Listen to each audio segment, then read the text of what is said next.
Let's get it, 580 Sports Talk on a Thursday afternoon in the capital city. Wonderful to be with you for the next 3 hours here on the Sports Voice of Kansas, 580 WIBW, FM 104.9, online at 580WIBW.com, and in living color on our video stream. Catch us on our YouTube channel, 580 Sports Talk, and on Facebook at WIBW News. Hey, what's up? Hello.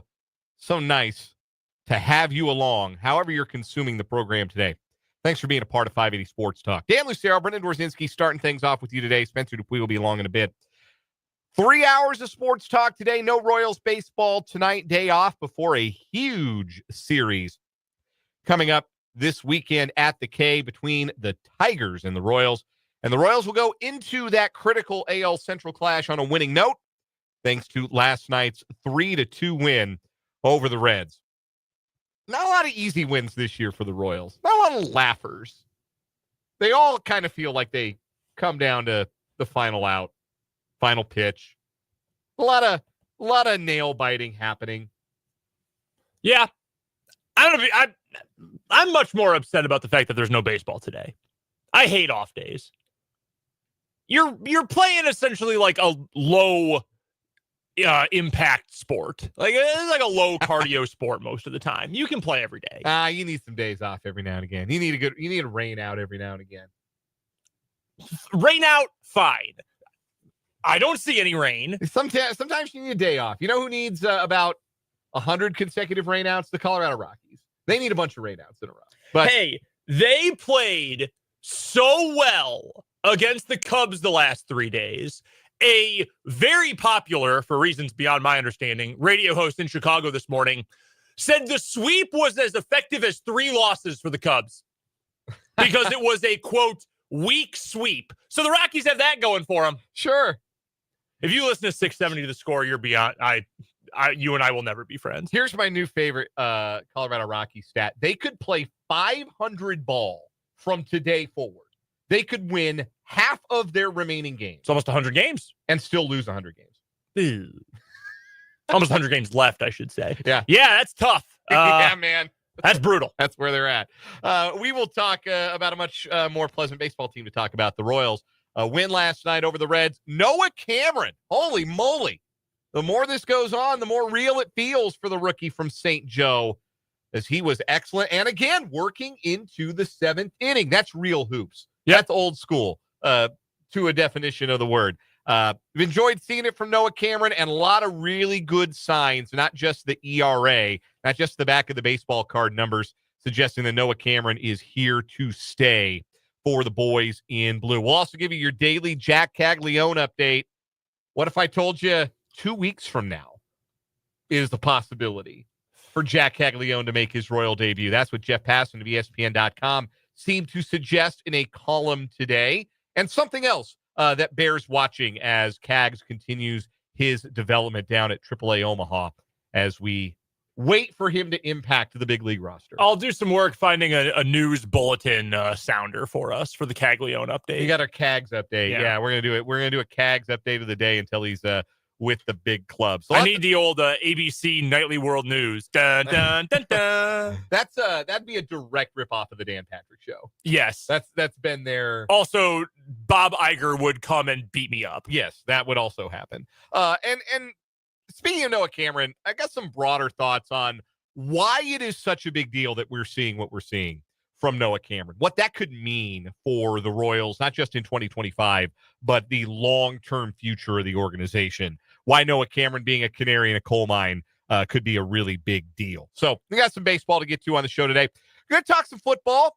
OTAs underway at One Arrowhead Drive. Patrick Mahomes and Andy Reid met with the media earlier today.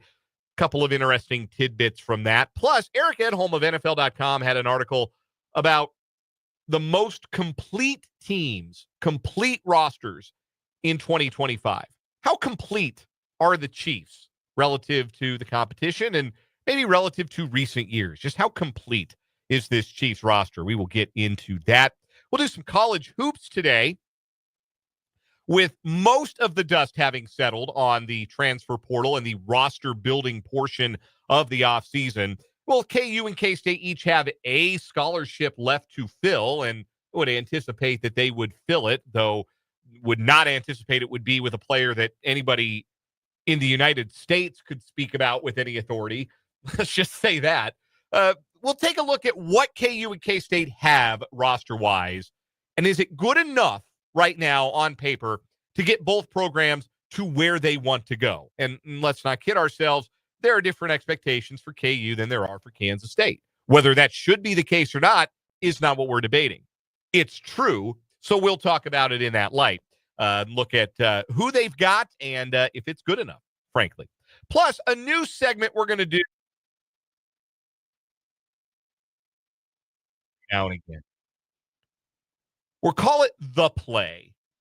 And we will choose a different player each week, a player that we cover or have covered here in our purview, in our sports watching purview, Chiefs, Royals, Cats, Jayhawks.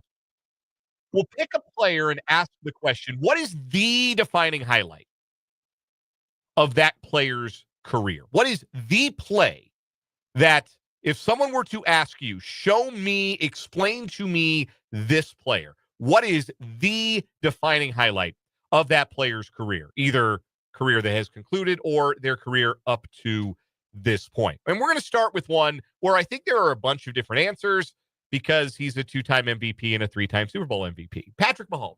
What is the Patrick Mahomes play? The play. The first one that jumps to your mind. I say Patrick Mahomes made a play. What's the first one that jumps into your mind? We'll solicit your answers on the text line in the YouTube comments. We'll do that in the 5 o'clock hour. Something new, something fun to do for the summer months. We call it The Play. Plus, everything else you've come to know and love from a Thursday edition of the show. We got our 580 Sports Talk headlines, including a playoff roundup. We have our May semifinals for What Is Wrong With You. 5 stories have won their respective weeks, and we will get down to 2 today with our What Is Wrong With You May semifinals. We'll do some either or over under. And at the bottom of this hour, Rick Peterson of TopSports.news will join us for the local sports spotlight.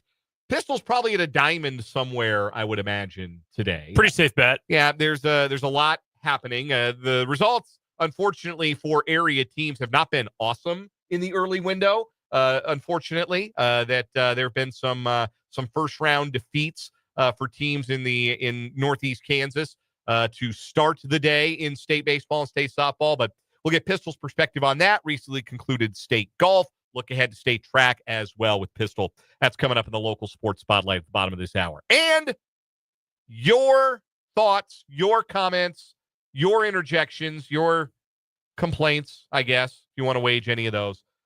We'll take them in the text line, 785-272-9429. That's 785-272-9429. You can also interact with us in the comments and the live chat on YouTube, our YouTube channel, 580 Sports Talk. There's a chat feature on the web browser and the mobile device. If you're signed in, you can comment and interact with us and your fellow listeners throughout the show. A good morning or good morning, goodness gracious. Good afternoon to Vance, and both Marks are in, Christopher and Ryan. Everybody else who has joined us will join us in the YouTube chat as we go along today. We could have viewers on the YouTube or listeners online or wherever in Hawaii. We could. It's morning there. It's only 10:15 there. Still be morning in Hawaii. It is. My parents are currently vacationing in Europe, so it is. I believe it is 7-hour difference. Yeah, it's 10:15 there. Yeah, in Germany where they're at now. Oh, where in Germany? I don't remember. I went to Frankfurt when I was over there. Here is my number one piece of advice. Go to a better city than Frankfurt. Okay. It was really cheap to get there on a train. That's why I went. I did, however, I'm serious about this, go into a hot dog place. They advertise like American hot dogs. I was like, yes, thankfully, a piece of home. This is like the embassy. And they were, German Frankfurters, and it was really good. To symbolize that they were all about America, can you guess what athlete had a miniature statue on a shelf in the restaurant? I cannot. Brett Favre. Oh, boy. This was it was post Wrangler picture. It was pre-defrauding the state of Mississippi. Yeah. Wonder if that's still up. I probably is. They're in Koblenz, Germany today. I had to. I have not heard of that particular place. The Middle Rhine. They're doing one of those Viking cruises, sailing nice. the Rhine. Yeah. Auf Wiedersehen. Yeah, good stuff. Maybe my folks are watching before bed tonight on their boat. I hope they have better things to do Guys, than that. do something better. Yeah, please. I know it's been a long day. Maybe you're tired, but go to bed and refresh for your adventures tomorrow. We're all excited about Noah Cameron, but Yes. Be excited more about something else. Let's get excited about Noah Cameron because he was awesome again last night as the Royals hold off the Reds 3-2 to avoid being swept at home. 4 straight outings, the first 4 outings of Noah Cameron's major league career, and he has pitched into the 7th in every single one of them. 6 1/3 innings, allowed just 1 run on 6 hits, struck out just 2, walked only 2. He is the second pitcher in Royals history to begin his career with at least 4 straight quality starts. I'd have sat here all day trying to get the first one and would not have landed on it. Many of you may not have either, except you old heads. I don't say that as a pejorative. I mean, like, you've been around a while, you're seasoned. And you remember Steve Busby, because that's the correct answer. Busby had 5 consecutive quality starts to begin his career as a Royal. Cameron now carrying a 1.05 earned run average and is just the second pitcher since 1893 to have pitched at least 6 1/3 innings and allowed 1 run or less in his first 4 major league starts. Pretty darn impressive for the lefty. And again, he wasn't overwhelming last night, but guys just aren't squaring him up. The quality of contact against Noah Cameron is not particularly good. He's keeping guys in the ballpark. He's pitching his way out of jams. And I think it says a lot about the impression that he's made, not just on Matt Quatrero, but on the catcher. I think that it's telling of the impression he's made on Salvador Perez, that he got to work through that jam that he got into in the 6th inning last night. It was a 2-0 ball game, and Cameron got 2 weak ground balls to start the inning, a couple of weak ground balls to Bobby Witt Jr. He walked Austin Hayes, gave up a single to Tyler Stevenson, gave up a single to Spencer Steer. And at that point, it's a 2-1 ball game. The tying and go-ahead runs are on base in the 6th. And Cameron, pitch count-wise, is right about where he had been for his first 3 big league starts. I was surprised that he was left in the game, but he repaid Quatrero's faith by retiring Connor Joe on a fielder's choice. And then he got Matt McClain out to start the 7th before he walked Garrett Hampson and came out of the ballgame. But that's not typically how rookie pitchers fill in guys from the minor leagues, which is what Cameron was thought to be when he was called up. That's not typically how they get handled. Even in a scenario that the Royals were in where, 1, their bullpen was short because of the bullpen game the night before, and 2, their bullpen was short because Lucas Erceg was sick and unavailable last night. Even with those things being true, it is notable that Noah Cameron, 4 starts into his big league career, had enough trust from Matt Quatrero to have a chance to work out of that jam in the 6th. The fact that he got the chance to do it and the fact that he did it speaks volumes about him and speaks volumes about the impression that he's made. Yeah, he's been awesome. He handles himself like a pro. He's poised. He's got all the intangible stuff you want, and the tangible stuff's pretty dang good, too. I mean, there was a reason even, saying you're the 5th best prospect in a system means a little bit different if you're like the Yankees system versus, one of the worst in baseball, the White Sox system or something. But you're the 5th best prospect for any team. You clearly have some sort of legit potential, and we're seeing it in spades right now with Cameron, again, because of the intangibles, but also the fact that, like you said, he is not giving up a lot of hard contact. Guys are not squaring up very well. For a young pitcher, he's at a pretty good mark right now in terms of hard hit percentage by opposing batters, about 37% on the year after last night. Last night, he was under 35%. And the big thing for me, we talked about the game the night previous when our buddy Trenton went to his 5th consecutive game that ended in a Royals loss, not to rub it in. But the Royals had 5 singles, and you're not going to beat anybody if 100% of your hits are singles unless you have 18 hits in a game and you're taking extra bases and the other team is probably incompetent, which the Reds are clearly not incompetent. Not anymore, anyway.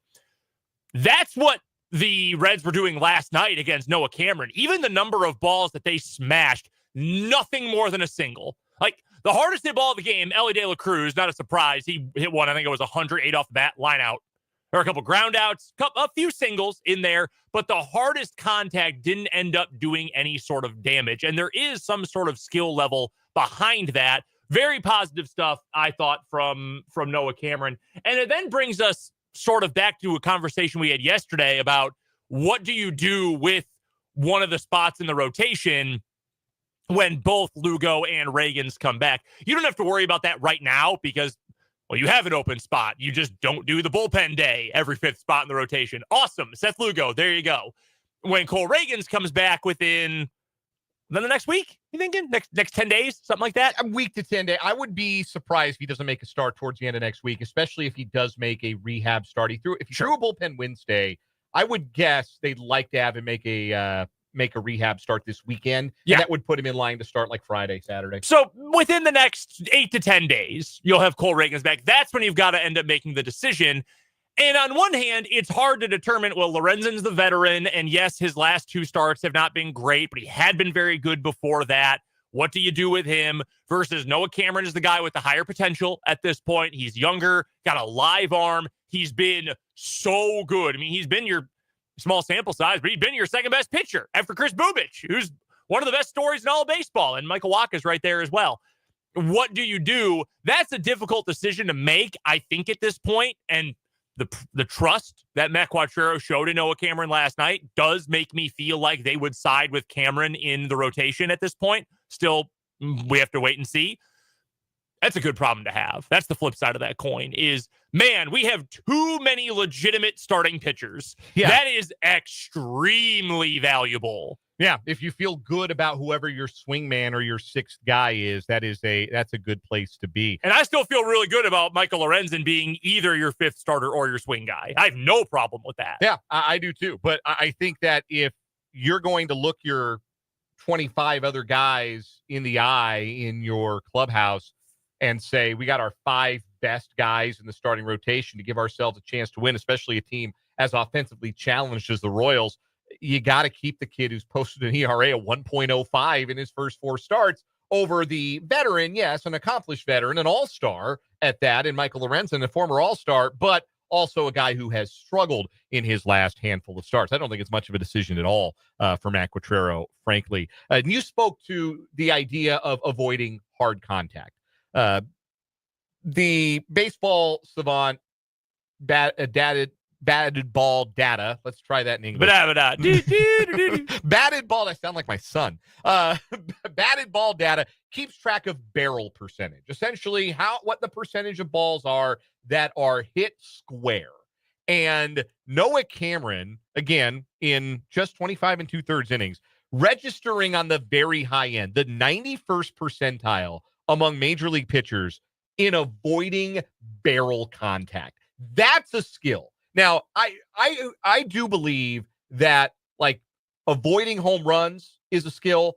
I don't believe necessarily avoiding hits is a repeatable skill because sometimes you get ground balls with eyes. Sometimes you do give up a lot of hard contact, and sometimes it finds gloves, sometimes it doesn't. But I think things that are repeatable skills include the ability to miss the fat part of the bat. That means that if you're successful while you're doing that, that means you're throwing strikes on the corners. That means you're getting hitters to make uncomfortable swings and to make less than optimal contact. And as a result, Noah Cameron stacks up really favorably in a lot of statistical categories. There's a lot of red. We talk about red good, blue bad on the Baseball Savant page. A lot of red for Noah Cameron. And the stuff that's blue, you'd like to see some more whiffs, but young pitcher learning the league, that could tick up after a while. And we've seen his ability to do that in at least one start this season. It was the Twins start where I think he had 6 strikeouts. And you also see blue when it comes to fastball velo, not the end of the world to only average 91.5 miles an hour on your fastball. If you can pitch off of it effectively and you can get to your breaking stuff, which has been outstanding. Like, it has played as elite in his first handful of major league starts. So really, really encouraging stuff from Noah Cameron. The Royals get Seth Lugo back on Friday. He's going to start against the Tigers. My understanding, Ann Rodgers has that it will be Saturday that Reagans makes his rehab start. And then if all systems go, you would expect him to be in line maybe to pitch next Thursday. They don't play on Thursday, but maybe next Friday he's back. But without both of those guys, your two best starting pitchers, your Cy Young Award vote receivers last year, the Royals went 5-5 in their last 10 games. Would you have signed up for that? When those two guys went on the injured list together, would you have signed up for that? Oh, yeah. I would have. Yeah, I think given the competition, too, a Giants team playing well on the road, a red-hot Minnesota team on the road, like, you don't like losing that series, but I think they were able to survive a stretch that felt tenuous and felt precarious because of just how important those guys are. Agreed. No, I'm right there with you. Knowing that if you're going to get in that stretch 4 starts out of those guys, I mean, you would always expect to go 3-1 at worst, knowing what they bring to the table. So, yeah, you don't have them for a stretch. You still end up 500. You're not. Amazingly, the Royals are still, I believe, 4th in the division. It's the best division in baseball. It is, which is kind of undeniable. No other division has 4 teams above 500. One has 2 teams. One in the NL has 2 teams at 500, at least as of yesterday. That was the Central. Yeah, the NL Central. Yeah. But then Milwaukee won and Cincinnati lost, so it's only 3 above 500. The NL West has 3 above 500. Arizona's ice cold. Yeah, and the 5th team of that division too. So, like, Rude. This has been, in terms of just winning and losing, the best division in baseball. So it sucks that the Royals have fallen all the way to 4th, but you're not out of it by any means. You're staying afloat with that. And at this juncture of the year, we're not even to June 1st yet. You can live with that. We're going to take a quick break here on 580 Sports Talk. We'll come back with your Jack Caglione update of the day, including some interesting tidbits from a Jeff Passan article at ESPN.com. Rick Peterson's going to join us for a local sports spotlight. We've got lots of Chiefs and KU and K-State hoops and lots of fun stuff we're going to do the rest of the day today. So I'm glad you're here. We're just getting started on this Thursday edition of 580 Sports Talk.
3:31 on 580 Sports Talk. Dan and Brendan getting things started today.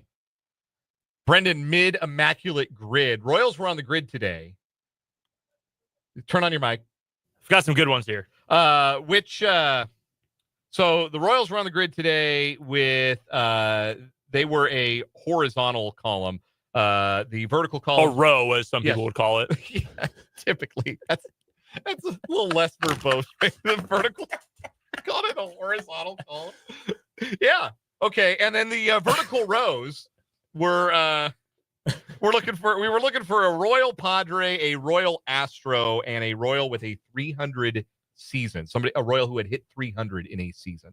I went with Tim Hill as my Royal Padre. Great answer. Longest legs in the game, longest pants in the game.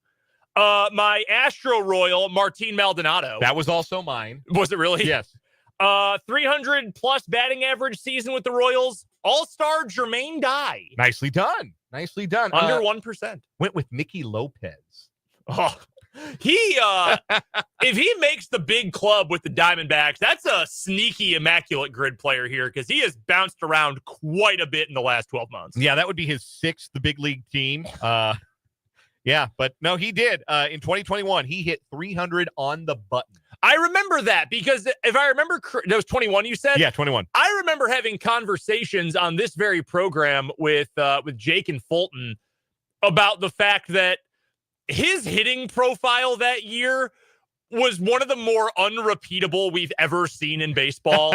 Like guys who hit with the kind of like expected numbers and on base percentage and whatnot that Nicky Lopez had, who still somehow get to 300. Every one of them was a disaster after their 300 season. And guess what? History repeats itself. He was worth 4.5 wins, according to Baseball Reference WAR that year. That's nuts. He was 22 of 23 stealing bases. I think he was a Gold Glove finalist. I feel like he was at least a finalist. Yeah, that's one for the books. We talk about OPS plus a lot. He was 104 OPS plus that year, so 4% better than a league average hitter. His next best season as a pro, 76. This is his 7th year in the bigs, okay? Came up in 2019. He played quite a bit that year. So far this year, he has already played with the Angels and Cubs for a combined 28 plate appearances. He will potentially make the Diamondbacks roster at some point. He was worth 4.4 wins above replacement in 2021. The rest of his career combined, he's been worth 1.3. 1.3 in a single season is considered effectively replacement level. Yeah, and 1.8 of that 1.3 was in 2023 when he got traded to Atlanta. Yeah, that was almost all of that value was defense. Anyhow, that's really bad professional baseball player. Let's talk about from one previously hyped Royals prospect to the current hyped Royals prospect. It's time for your daily Jack Caglione update. I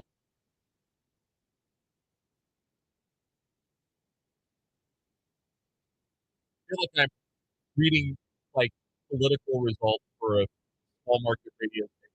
I've seen enough. Yeah, I have seen enough. In District 23 Comptroller B race, the Ward 3 school board election, win by 3 votes. Anyhow, Jack Caglione had 3 hits last night, followed up that 0 for 5 with 3 Ks with a 3-hit night for the Storm Chasers at Werner Park in Omaha. One of those hits, a double, did that damage against Simeon Woods Richardson, who spent most of the last couple of years in the bigs with Minnesota, but was off to a difficult start this year. Once upon a time, a big-time prospect. Keith Law of The Athletic has re-ranked the top 50 prospects in baseball. He has done a new list. He does them like about quarterly during the season. He does his preseason list, does a list about the end of May. He'll do another list after the draft. So I guess you get 3 prospect lists per year from Keith Law. And preseason, Jack Caglione was his 60th ranked prospect in baseball. Right now, Caglione is the 13th ranked prospect in baseball, according to Keith Law. This is what Law writes. He's made clear adjustments at the plate, and he is destroying pitches in the zone, although he will still expand the zone too easily. And I think if he came to the majors right now, pitchers would exploit that enough to make him struggle. I'm quite sanguine about his ability to make further adjustments and cut down enough on the chase to get to the big leagues this year. That is also the crux of Jeff Passan's piece in ESPN.com today. It's a two-parter. The other part of the article is about another top prospect, Roman Anthony, in the Boston system. But a lot of discussion in the Caglione portion of the article has to do with his chase rate. When he was a junior at Florida, he swung at over 41% of pitches out of the strike zone. Ew. That's not what you want. No. Like, even if you're really good at getting the bat to the ball, if pitchers know you will swing at pitches outside of the zone, big league pitchers won't throw you anything in the zone. No. And that becomes the problem, because you know what it's hard to do to pitches outside of the zone? Hit them with authority. Yep. Hit them a long way. And that's, Caglione's calling card. Passan writes, the improvements he has made are tangible. By no means did Caglione turn overnight into Juan Soto. Caglione's chase rate is down to 34%, though, and that's facing competition in the upper minor leagues, whose talent and stuff dwarf the vast majority of SEC pitching. However, the counter-argument that not only is Caglione still chasing too much, and his two-strike chase rate this year, or chase rate and two-strike counts, has jumped to 49%, the sort of thing major league pitchers will happily exploit, is one the Royals believe is worth addressing before any promotion. Here's the kicker from Passan. The Royals AAA team is in the midst of a 2-week homestand, and if Caglione continues his solid outfield play and further cuts into his chase rate, he could debut in the majors soon thereafter, according to a source familiar with Kansas City's plans. I don't think you would hear a complaint from anybody. Mid-June. I thought September. I thought maybe September. I thought you got to give him a year. There's still something left in Hunter Renfroe's bat. I'm still an MJ Melendez believer. Nah, man, it's 5-alarm fire. If he gives you the slightest bit of hope that he's solved those problems sufficiently, get him to the bigs. And it sounds like that is imminent, potentially. We'll take a break. Rick Peterson joins us next for the local sports spotlight on 580 Sports Talk.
Joining us on the Fleming Place Wine and Spirits Hotline, the great Rick Peterson from TopSports.news. Pistol covers all things Shawnee County High School sports and Washburn University athletics for TopSports.news and joins us every Thursday for the local sports spotlight. Let's play the game. Where in Kansas is Rick Peterson? Pistol, where are you today? I'm in Wichita, and we'll cover 3 games today, and then who knows what I might have tomorrow, and then 2 days of track and field. So if you are in Wichita, that means you have already seen 2.5 games worth of softball from just 2 teams, because Seaman and Maize South went 17 innings earlier this morning. Heartbreaking way for Seaman's season to end as they fall to the number 1 overall seed, undefeated Maize South. But 17 innings, that's the kind of game you file away in the memory bank, I have to imagine. Yeah, I mean, and it's just, I mean, they had a really tough game last year, too, when those 2 teams met. It might have been the same exact score, but Seaman had their chances. May South obviously had their chances. It came down to a ball getting away at third to kind of let the winning run score. So you hate to see it end like that. But Coach Ruda was very, very pleased with his team. First-year head coach, and to have the kind of season they did, he couldn't have been more proud of his team.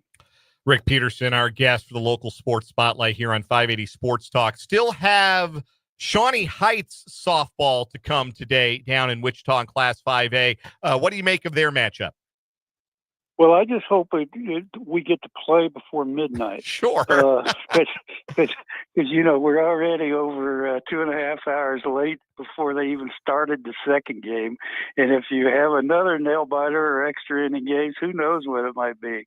I went across and saw the end of Shawnee Heights baseball. They also had a very tough ending, got beat 7-6 after they led 5-1. But let's hope Heights softball can kind of reverse that trend.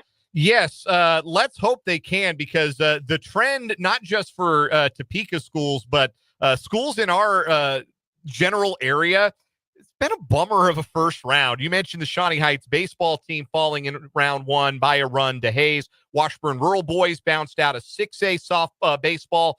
They lost to Free State, who I believe was the number 1 seed in 6A baseball, 4-1, the final score there. Silver Lake and Rossville baseball have also lost their first round games. Silver Lake got off to a really tough start against Heston, never quite recovered. They lost 11-6. Rossville blanked by Remington, 1-0 in the 2-1A baseball first round. And then over on the softball side, we mentioned Seaman, their 17-inning loss. Shawnee Heights is later tonight against St. Thomas Aquinas. Topeka High lost to Olathe West in 6A softball. Still have Washburn Rural to come. That's scheduled for about an hour and change from now. But again, those are moving targets. Every game other than the first game, those first pitch times are moving targets. The Washburn Rural's got Garden City in round 1. Can the rural softball team make a run? Because they had to hold off a pesky campus team in their regional final. Yeah, I like their first round matchup. I think they can at least get to the semis. But as we've already proven today, anything can happen, and usually does at state time. So who knows? But I do like I like their matchup. Rick Peterson joining us for the local sports spotlight here on 580 Sports Talk. Let's go over to some sports that have just concluded their season. And by some sports, I mean boys golf. Hayden Golf gave it a heck of a run in the 4A state tournament at Sand Creek Station in Newton. Great course. Had a lead in the back 9 real briefly, but Wamego able to pip them by 3 strokes for the team title. James Kuda finished 4th place individually to lead the way for Hayden, and disappointing to lose by so close. There haven't been many team titles decided by only 3 strokes. That tells you about the quality on display there in 4A. Yeah, and that's also a Wamego team that now has won 3 straight, I believe, and also beat Hayden by a much wider margin in the regional, which was on Wamego's home course. So to come back and play, and I know Carville was really, really happy with the fight his team put up. Also putting up a fight in Class 2A, Care Paravel, their boys golf team finished 4th at state out in McPherson at Turkey Creek. They got a 6th-place finish from Caleb Cleverton. Jack Donovan from Rossville also finished in a tie with Cleverton for 6th individually in Class 2A. Care Paravel continues to put forth some really positive team performances and really seem to be adjusting nicely to the waters of Keisha competition now over the last handful of years. Yeah, an athletic program that just continues to grow and will continue to grow as they get more used to, trying to compete in state caliber competition.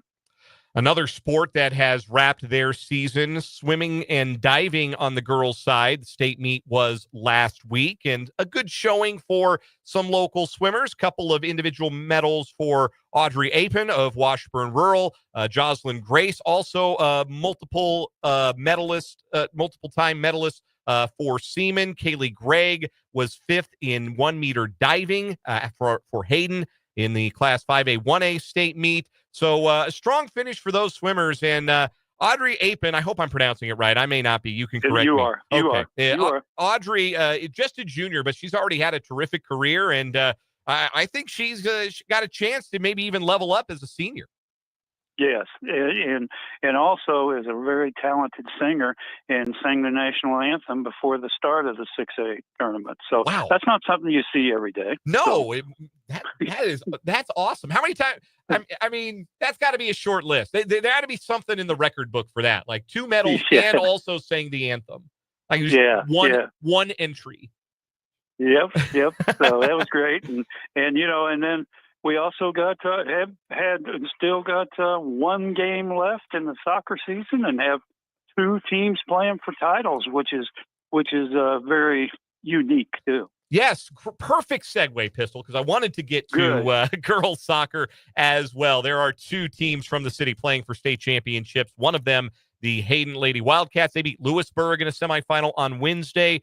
They play Bishop Miege for a state title, and there's usually one way that goes. Miege has won the last 8 state championships that they have competed for, but Hayden's got a win over Miege in the past, back in 2015. Last one to beat them? Last one to beat them at state. Hey, last one, next one. What's it gonna take for Hayden? Because they're 13-7, but they've played really stingy defense on their way to this title game. Yes, and the thing is, what it's going to take is go out there and play as if you have nothing to lose, because Miege is a heavy favorite. So what? Take it to them. Give it your best shot, and as we've been talking, upsets happen. So we'll see. And the other team to make it to a state girls soccer final, Washburn Rural, and they are no strangers to reaching that round, but have not quite been able to get over that final hump and bring home a state championship in girls soccer. But they beat Blue Valley and beat them resoundingly at home the other day, 4-1 in their state semifinal. They'll play Mill Valley for the title on Saturday in Wichita. What's different? What does Brian Hensel think might be different enough about this group to finally lift that big gold? Well, it's a very experienced group. Kate Hank is as good as any player in the state, any class. And now you add Zara Fries, who's no stranger to getting the state title game. She was with Care Paravel last year, and the family moved. And she's just a great player. Both her and Hank had 2 goals apiece in the win over Blue Valley. And if you're talking about what can put them over the top, it's probably the addition of Zara with all the other great players that were coming back. Yeah, they take on Mill Valley for the title. That's a 4:30 kickoff for that one. Washburn Rural's girls pursuing their first ever state championship in girls soccer. Last thing, Pistol, it will be the last thing. It'll be state track coming up before we speak again. There'll be the state track meet. What are the runners, the jumpers, the throwers to watch? Certainly, we talked at great length this season about Ryan Miller of Seaman in the distance and the outstanding squad that Washburn Rural has put out this year, City Champs boys and girls. Who else is going to be somebody to watch, the people you'll have your eye on at state track? Well, I have to say I was heartbroken that Jensen Schrickle of Hayden injured himself in the prelims of the 200-meter dash, wasn't even able to compete at regionals in the 400, and he's a low 49-second quarter miler. He's a multi-time long jump champ, like 5 or 6 state champions.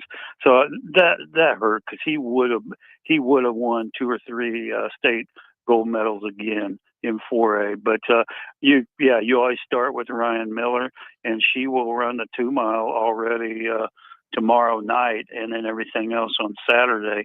But the Washburn Rural's mile relay is good as there is in the state, and probably will end up with a state record, at least 6A meet record. And we got several, maybe not as deep as we've been in some years, but we got some very, very good medal possibilities. Rick Peterson and crew will cover it all at TopSports.news. Pistol does it the best. TopSports.news, the place for coverage of Shawnee County High School sports and Washburn University athletics. You can catch him every Thursday at this time for the local sports spotlight. Pistol, a pleasure. Enjoy Wichita. We'll talk to you next week to wrap up the prep sports season. Look forward to it. That is Rick Peterson. We'll take a timeout, come back, and wrap up the 3 o'clock hour of 580 Sports Talk.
Our thanks to Rick Peterson for joining us live from state softball/baseball in Wichita. It's where 5A's at.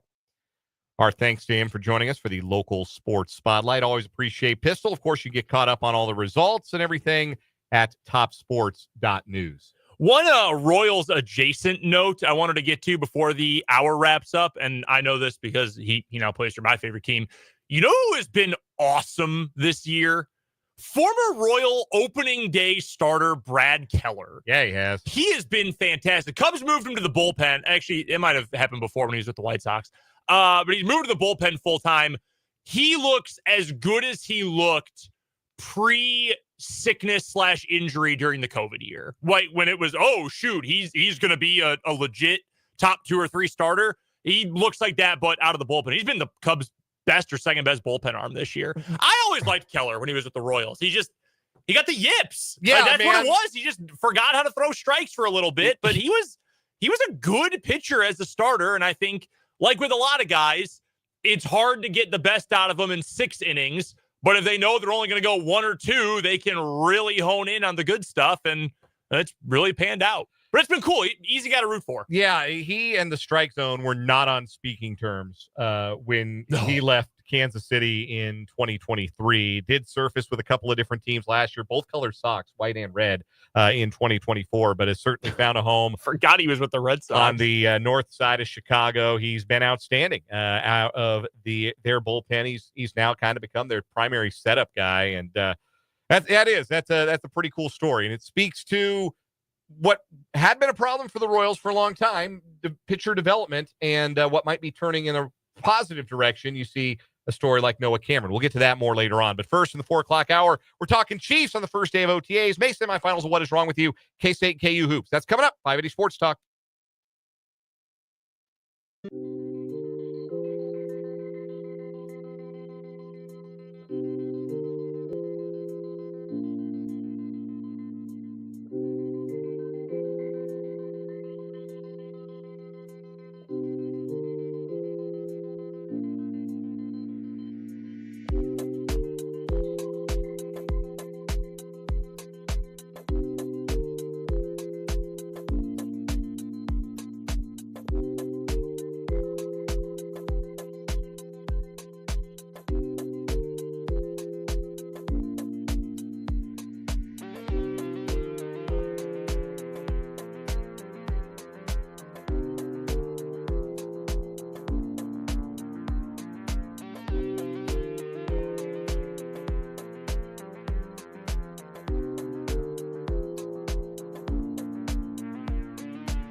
Let's get it. Hour number 2, 580 Sports Talk on this Thursday afternoon.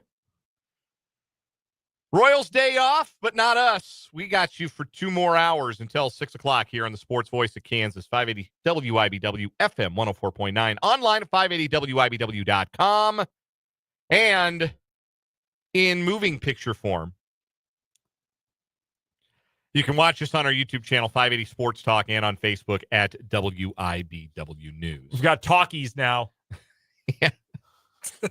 1928's greatest technology. It really blew my mind. Like, that's where the word came from. Like, talking picture, talkie, moving picture, movie. Yeah. Like, I think I was well into my 30s before I put that 2 and 2 together on that. I missed by a year. I knew it was 1927, but I said 1928. That's my bad. I shouldn't have second guessed myself. Do you know what the first talking film was? Either of you? The first talking film? The first talkie. It was only a partial talkie. It was not a full read script. I do not. I know nothing about any of this. Wow. Disappointing.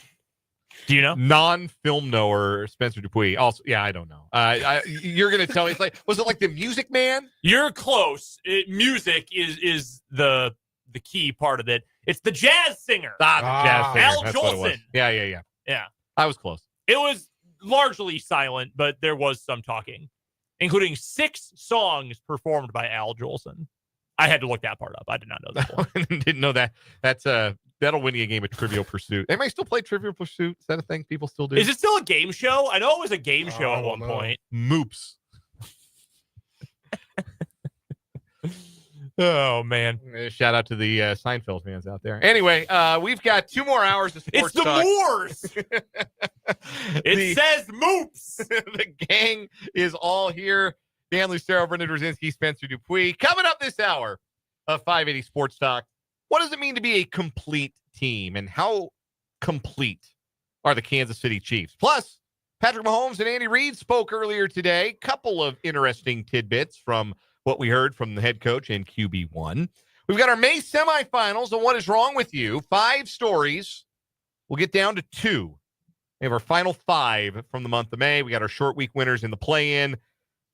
This actually ended up being a really good month. A great month. For What Is Wrong With You. Maybe a little top-heavy, but a top-heavy month is fine because it leads to the tournament being great. Yeah, we had a lot of, like, Monday winners. I think 2 of our 3 stories were Monday winners that persisted for a full week. So maybe not a lot of maybe a little bit of inertia at times for What Is Wrong With You this month. But we ended up with a really good final 5, and we'll cut it down to 2 on our May semifinals. And also, we'll take a look at what KU and K-State have accomplished so far in their college basketball off seasons. How close are the rosters as presently constructed to accomplishing the goals each program has for 2025-26?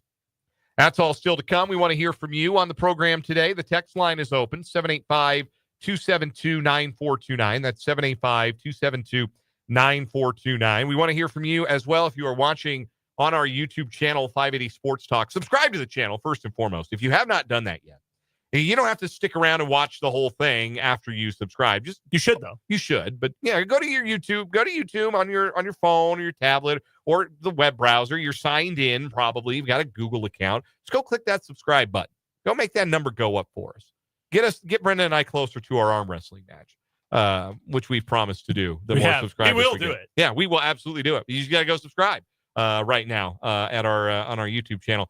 And if you are watching on YouTube, jump in that live chat that you can access both on the web browser or the mobile device version of YouTube and interact with us and your fellow listeners as we go along on this Thursday. OTAs are underway. Kansas City Chiefs are working out. And today, OTAs were open to the media, which means we got to hear from Andy Reid and Patrick Mahomes. Not a ton revealing from either guy. You would imagine that would be the case on May 29th. But 3 things I did take away from listening to Big Red and QB1 talk. Number 1, it really sounds like Josh Simmons is a lot further along than the Chiefs were hoping that he would be. Mm-hmm. After they drafted him, given the nature of that injury that he is coming off of. It is that a torn patella tendon. And we said it time and time again. In the draft process and after they took him. This injury is no joke. And he suffered it it wasn't like last year in camp. He's not a year out from the injury. It was week 6, so it would have been in October. So what is he, 9 months out? Something like that. Yeah, 9 months out from that injury. The fact that he's able to do some workouts, to go through some workouts with the team, and Andy Reid sounds like he is surprised that Simmons is as far along as he has been. We discussed it yesterday, you and I, Brendan, the chances that Josh Simmons is the day one starter at left tackle. If he's healthy, it may be tough for them to sit him on the sidelines. But it is as hard as it is to imagine that he was going to be in playing shape by the time week 1 rolled around. He's further than anybody expected he'd be at this stage. So, why can't he be far enough along as you get further into OTAs and summer and maybe into training camp where he's doing, some full team work, and that would give him a real chance to win the job. I know they gave Jalen Moore $15 million. They gave him starter money. Yep. Usually you give a guy that kind of money, you play him. But if Simmons is who they think he is, who he has a chance to be, why wait? If he can play week 1, why not play him week 1? I hear you on that. No, I think that's totally fair. By the way, it's even less than we were estimating. It's actually only 7.5 months. It was October 12th when he got hurt. Cow. That's crazy. Against Oregon. That game up at Outs, and that was such a good game. One of the only 2 games Ohio State lost the entire season. But I'm with you on that. I still hold firm that I think the Chiefs will be more conservative with this because, again, the expectation is franchise cornerstone, that this guy is going to be one of the integral pieces of the next championship caliber core for this team. And by next, I mean after Travis Kelce, who I think is done it for this year. That's my guess. Sure. Don't know how long Chris Jones will be around. Yeah, if you consider this to be like the Mahomes, Kelce, Jones core, then the core after that. Yeah. So you want him to be that. You want him to be a top of market second contract guy. That's the goal with any first round pick. So I think it still makes sense to slow play it a little bit. But that being said, if he's healthy and you see him through training camp and you see him through the preseason and he is able to go without any concerns of re-injury or, no sort of lack of movement or mobility or anything, then yeah, he's going to have just as fair of a shot to beat Jalen Moore. Yeah, I mean, I think when the Chiefs drafted him, people were questioning him in the first round of the draft because of his injury. It's me. I'm people. Yeah, but I mean, across the country, like people were saying he's probably going to fall because of his injury. I think the Chiefs knew something. The Chiefs did their due diligence. They did that medical workup on him, and they said it looks like he's probably ahead of schedule. And I think they, going back on it, 2020, they made the best decision that they could have, and seems to be working out in their favor so far. So that was something that Andy Reid talked about. Both Reid and Mahomes talked about Rashee Rice, how good he looks at this stage in training camp. Mahomes has said he doesn't feel like there are any limitations on what Rice can do. We don't know that for a fact because he didn't work out today because he's under the weather. And so there was a little bit of consternation. People got there, Rashee Rice isn't working out. Has there been a setback? No, man, he's just sick. They got a handful of guys who were sick and didn't practice, and Rashee Rice was one of them. But Patrick Mahomes says he looks like Rashee Rice. That, again, we're talking about 7.5, 8.5 months from a pretty bad injury. If it has already proceeded that far, and like at this point, you got to tip your cap to like doctors and modern medicine when you talk about who was it that came back from Achilles and played running back in 9 months? Cam Akers. I believe it was Cam Akers. Yeah, it was Cam Akers, like, tore his Achilles and, like, 9 months later was playing in an NFL game. And was he the same guy? No. But he was out there, and he could play, and he could be, additive to an NFL roster 9 months after an Achilles injury. Yeah. Those used to wipe careers out. Yeah. Like and for some positions, they still do. And a running back being able to play at all is remarkable. So the fact that Rashee Rice 8 months to the day, by the way, September 29th. How about that? 8 months to the day. The fact that he right now is practicing with no limitations, and obviously you understand there's a difference between practice speed and game speed. Fact that he's out, no limitations. Mahomes likes what he sees. That could not be a better sign. But it would be wonderful to get this receiving core intact for week 1 and see what it really looks like. Because again, man, we just never got to see that vision last year. We never got to see everything they worked on, everything they put in place with the idea that your top receivers are going to be Rashee Rice and Hollywood Brown and Xavier Worthy. And their skill sets were going to complement each other. And they had a whole summer to think about how that was going to work. And then Hollywood Brown gets hurt in the first damn play for the preseason. And 4 weeks later, Rashee Rice is gone for the year. And we just never got to see it. And I wonder, in retrospect, how much of the Chiefs' fits and starts figuring out who they were as a passing attack came from the fact that they had so many apples in that basket and had to try and figure out on the fly what they were going to be without one and then eventually two of those guys. Yeah. Yeah, I think that is one of the big reasons why the offense never took off. Really, I don't really know how to phrase this because I don't think in a vacuum, I think it was arguably the worst season for Patrick Mahomes just in terms of what he was able to do. I think Andy Reid fell back into some bad habits. I heard on a podcast, in fact, earlier today, said it was very reminiscent of his Eagles days and the things that he was criticized for when he was in Philadelphia. So I don't think it was a great Mahomes season. I don't think it was a great Andy Reid play calling season. I think the running backs room was devoid of a lot of talent, especially when Pacheco got hurt and didn't have any sort of burst coming back. The defense was pretty good, but it wasn't as good as the year before.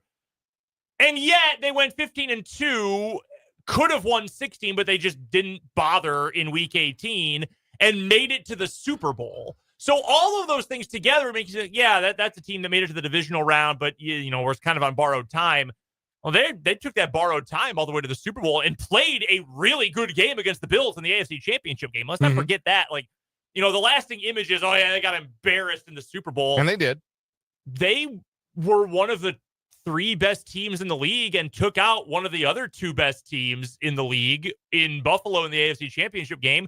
They just played a really bad game against the other best team, which is also the deepest and segue most complete team at the time in the league in the Philadelphia Eagles. Like, it happens sometimes. So it's hard for me to say like they really overachieved last year.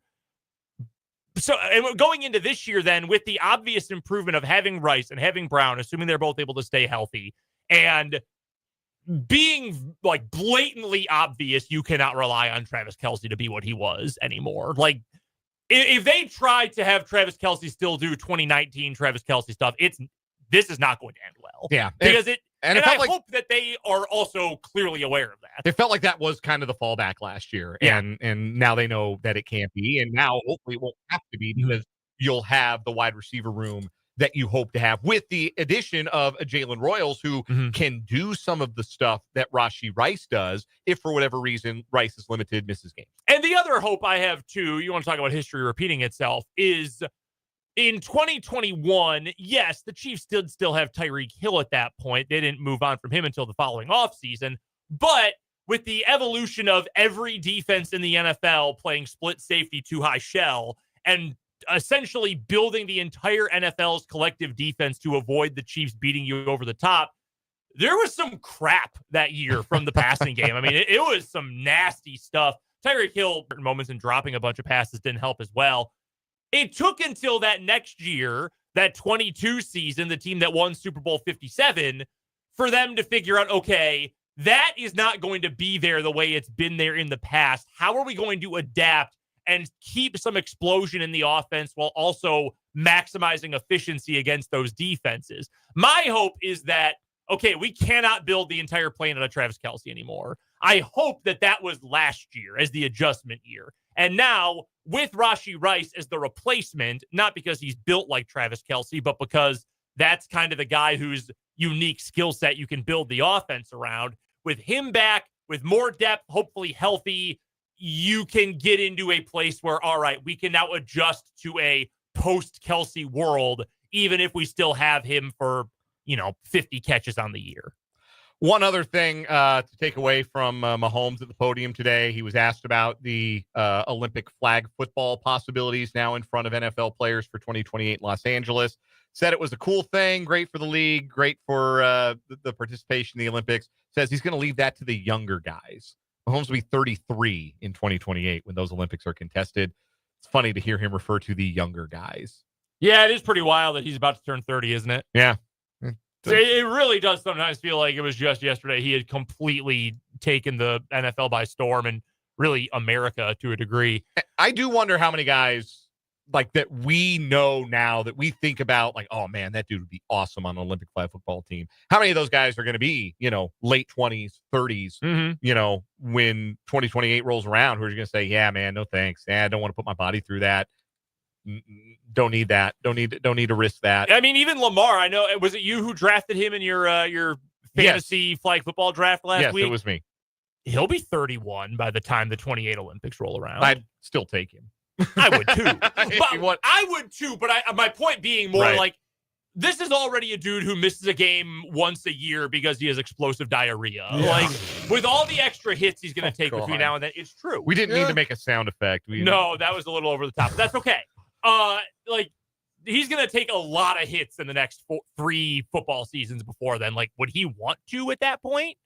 Compared to, say, like, a Jaden Daniels or a Caleb Williams or a Drake May, a guy who's really young right now. They'll be 26, 27 at the time. Yeah. That's why I picked Jaden Daniels, because... Well, we were explicitly picking for right here and right now when we did that segment last week, Spencer. I know, but I also had the forethought of him being younger and not taking as many hits. You were drafting for 2 Olympics. Being more willing to do something like that. That's why I won the draft for today. That's why I had the better team. Anyhow, I wanted to get to this from Eric Edholm of NFL.com. He put out a list yesterday. The most complete NFL teams for the 2025 season, the most well-rounded rosters in the league. The Chiefs rank 4th on his list. And this is what he writes, part of what he writes anyway. I won't read the whole thing. But they continue to tinker with wide receivers and offensive line. There will be new faces on defense too. But the core of the 2025 Chiefs resembles the team that has forged its way into playing in 5 of the past 6 Super Bowls. They might be coming off a lopsided loss in Super Bowl 59, but I don't expect them to undergo a precipitous decline. Some shakiness in the trenches keeps us from giving them an A across the board on the report card. But Mahomes and a handful of other elite players, combined with solid middle-of-the-roster talent, make this crew a top 10 lock in my book. Drop them after the Super Bowl blowout at your own risk. There's enough left in the tank for another run. There's nothing objectionable there. The teams that rank above the Chiefs, the Eagles at number 1, the Ravens at number 2, and the Lions at number 3. Two observations there. Number 1, the Eagles lost a lot. They did. On defense, like a lot on defense. Are we sure they're still the most complete roster in the NFL? So they lose Milton Williams up front. They lose Josh Sweat on the edge. They do bring back Zach Bond. Lost with Slay. Yes, Darius Slay. He is in Pittsburgh now. So I would say I would lean with probably...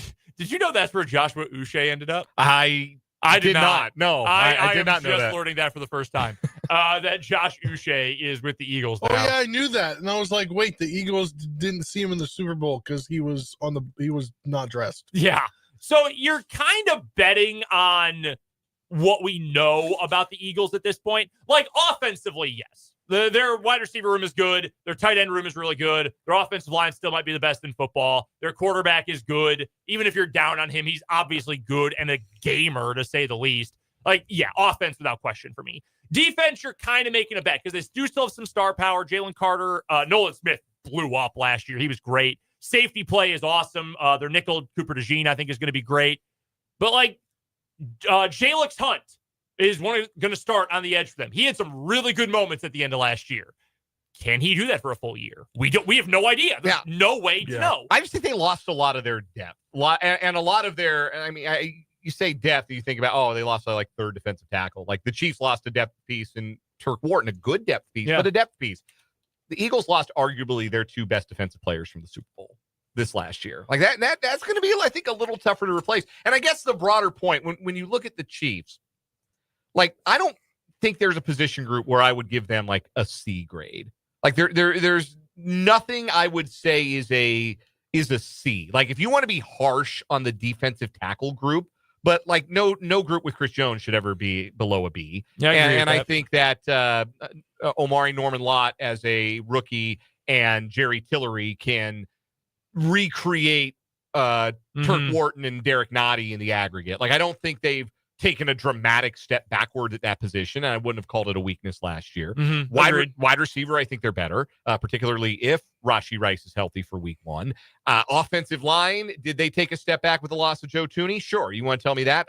I'm listening, but at the same time, I don't think that's a C grade offensive line either. There have been times where that's been as good an offensive line as there's been in the league. And certainly there's a question mark around it. If you want to say that's the weakness, that's the big question mark for this team, that's where their grade point average drops a little bit relative to the competition.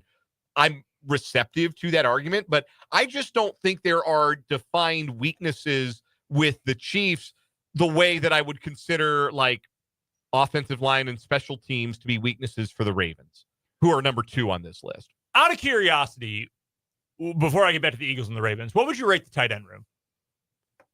Well, because I kind of feel like I might bump that. I'm a little more bare. Like I'd probably put the offensive line like C+, B-. Not bad. Certainly not bad.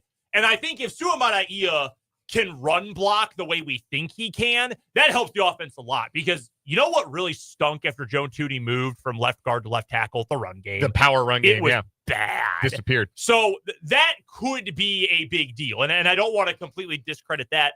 I would argue that the weakest group on the team is the tight end room because I don't really know what Noah Gray's role is. I would like to see him used more, but clearly that has not been part of the plan so far in his career. Jared Wiley missed all of the season, so we have no idea what he's going to be. And Travis Kelce, we don't really know what his role is going to look like either because we have to see how the Chiefs will adapt to him being an old guy who doesn't move all that well as opposed to being the best tight end in football. So that's where I would put that group. But all things considered, if your tight ends are your weakest part of your roster and you're still saying that's like a solid C, that's a 75, 76 out of 100, I can live with that. I'm not too upset about that. I would jump the Chiefs. If I were ranking the top 5, the Bills, by the way, came in 5th. I would jump the Chiefs over Baltimore.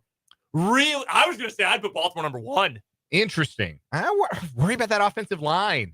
Big thing for their offensive line. They might not have to replace a single player from last year, which is a big – they're going to have a competition. Oh, I think it's at one of the tackle spots. But I think more than anything, because the talent's not elite, it's fine. And I don't think their line was as bad as I expected it to be. Continuity is just so important. It is such a big deal. So that to me is a at least a slight force multiplier for Baltimore. I'd probably put Ravens, Eagles, Chiefs, Lions. You can give me either one. I would go Detroit 1, Philly 2, Kansas City 3, Baltimore 4. I can see it. I don't have any gripes with that. I have no complaints there. My question for the Lions is, are they going to be able to get enough guys to get after the quarterback? Yeah. Because like at some point you do need talent in those spots, and they've made it work. And Aaron Glenn clearly was a great defensive coordinator. But like, yeah, outside of Aiden Hutchinson, your best edge rusher is Marcus Davenport, who frankly kind of stinks. But your best pass rusher is Aiden Hutchinson. I mean, that's the Chiefs argument too, right? Yeah, like you got Chris Jones. How could it be that bad? Yeah, that's fair. Yeah, it's a good place to start. Like if you were not having a lot of depth and your best guy is a 10-sack guy, then yeah, that's a problem. If you don't have a lot of depth, but your best guy is Aiden Hutchinson, who was on track to win Defensive Player of the Year before his leg shattered last year, then I think that's a different ball of wax. I really like that roster a lot, even if like Jared Goff at quarterback's not as good as Hurts or Jackson or certainly Mahomes. I know we're running long, but that's the nice thing not having a guest this hour. Did you see who number 10 is, and would you like to offer your opinion on that? Number 10 is the Denver Broncos. I don't know that I would agree, that I completely agree, but I do see the logic here. Because there's also the question, like, is complete about best overall roster, or is it like fewest holes. The fewest holes, highest floor around the board. I sort of see the argument. That's how I define it. The Broncos have, I think, a top 5 offensive line in the league. It's good. It's outstanding offensive line, and they had a top 5 defense last year. And there are not a lot of teams you pair, A and B like that and expect them to not be good.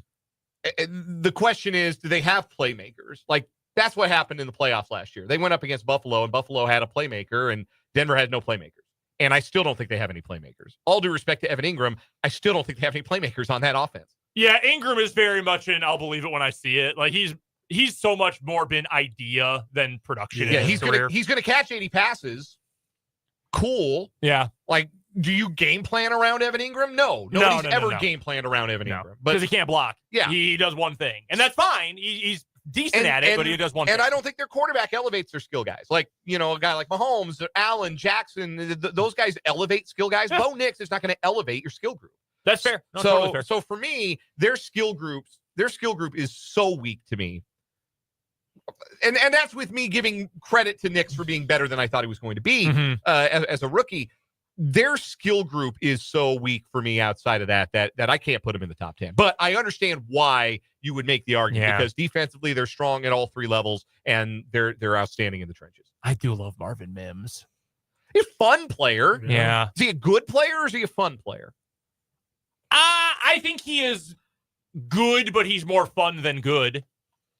I lean like I think he's useful. I wanted the Chiefs to draft him. I was high on Marvin Mims. Yeah, we all did. I remember you, Jake, and I were all pounding at the table for that one. Beating the table for Marvin Mims. Yeah, it was nice to see that come to fruition. But to your point, like if Devon Vele is going to take 60% of the snaps, you could really improve that room. Yeah, and I don't think they really tried. They overdrafted Pat Bryant. That was their wide receiver edition. Troy Franklin's like 85 pounds soaking wet. And they overdrafted RJ Harvey to upgrade their running back room. And I think he's good. Like, I like RJ Harvey, but their whole running back room is ideas. RJ Harvey, Audric Estime, Jaleel McLaughlin. Yeah. Like, could they be good? Sure. Could all of those dudes suck? Yeah, absolutely. It's a bunch of like maybe all that boy nice All-Americans in college who I don't know if it translates to the NFL. That dude has that dude's bag is awesome. That's cool. Can he rebound? That's what it is in basketball. That's what their running back room feels like in football. May semifinals of What Is Wrong With You coming up after this break. You're listening to 580 Sports Talk.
What is wrong with you on 580 Sports Talk is presented by State Farm agent Ryan Mo Winkle Insurance and Financial Services.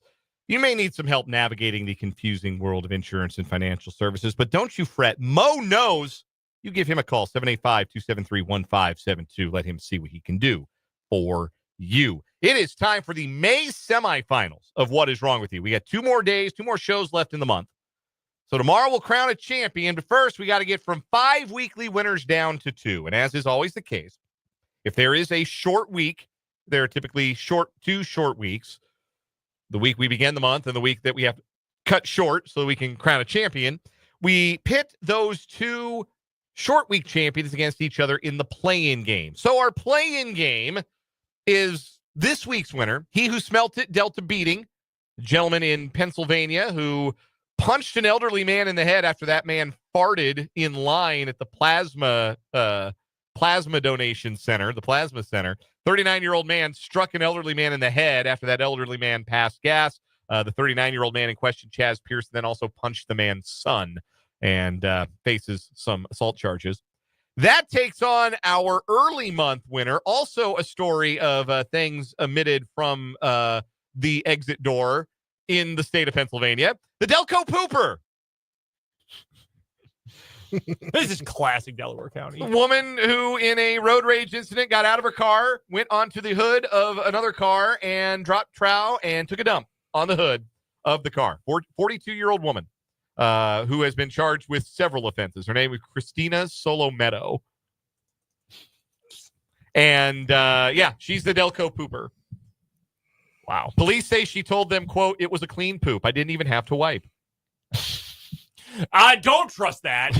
Wipe anyway. Yeah, you gotta do paperwork. You gotta do one, man. a little paperwork. So that's our short week competition. Who you guys got?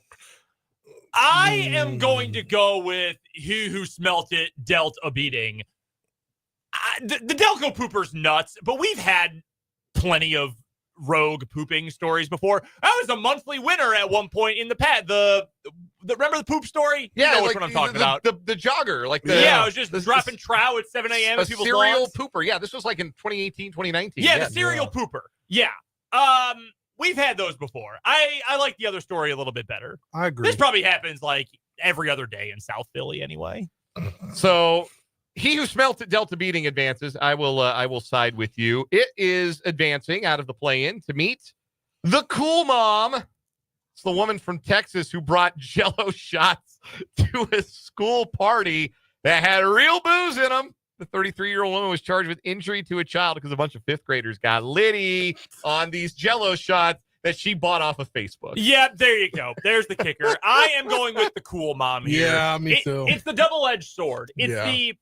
Why did you bring, even if you thought they didn't have alcohol, well, A, have you ever heard of Jell-O shots before? B, don't bring something called shots to an elementary school party. It's not going to end well for you. B, you bought them on Facebook? You bought them on Facebook Market. Why would you buy a consumable on Facebook Marketplace? Why would you do that? I might buy like a video game. Maybe I bought my lawnmower. A treadmill. Yeah. A bike. A piece of furniture. Yeah. A couch. Get a free couch. Yeah. Sure.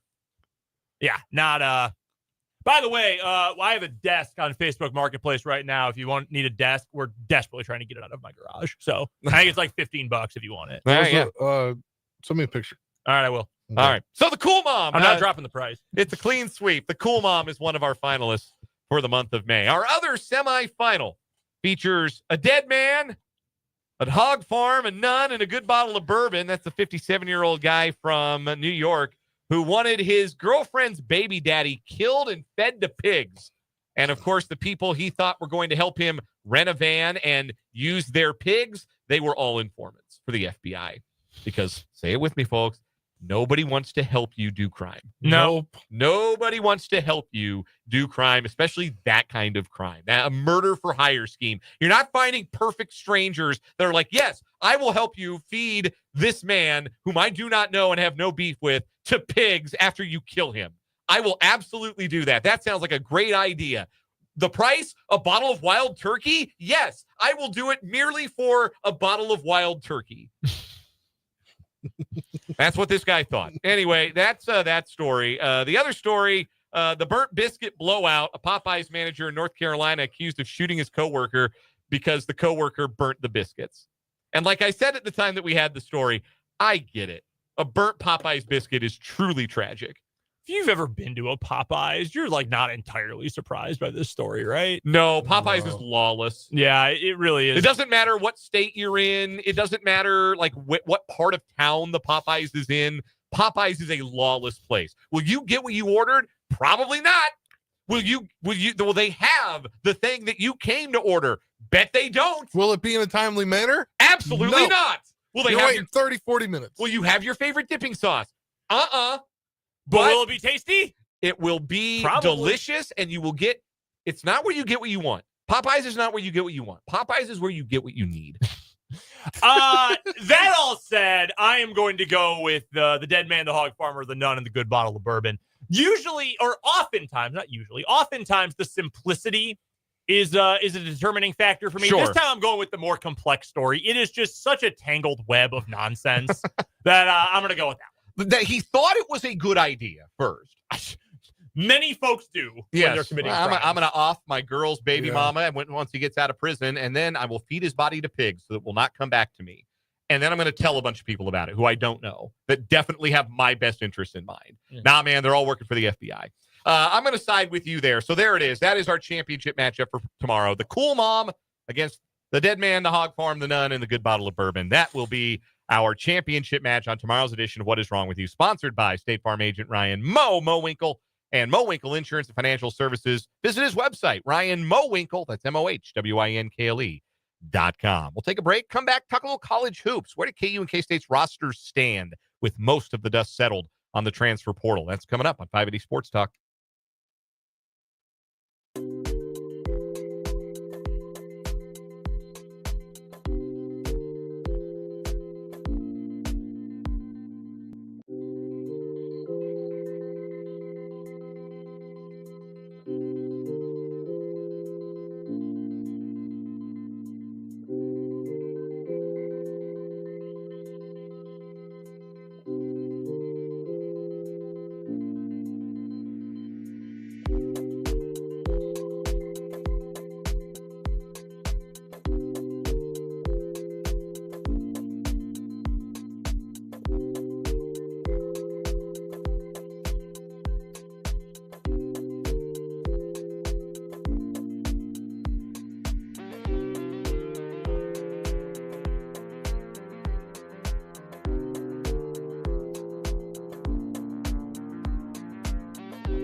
.446 on 580 Sports Talk. Dan, Brendan, Spencer.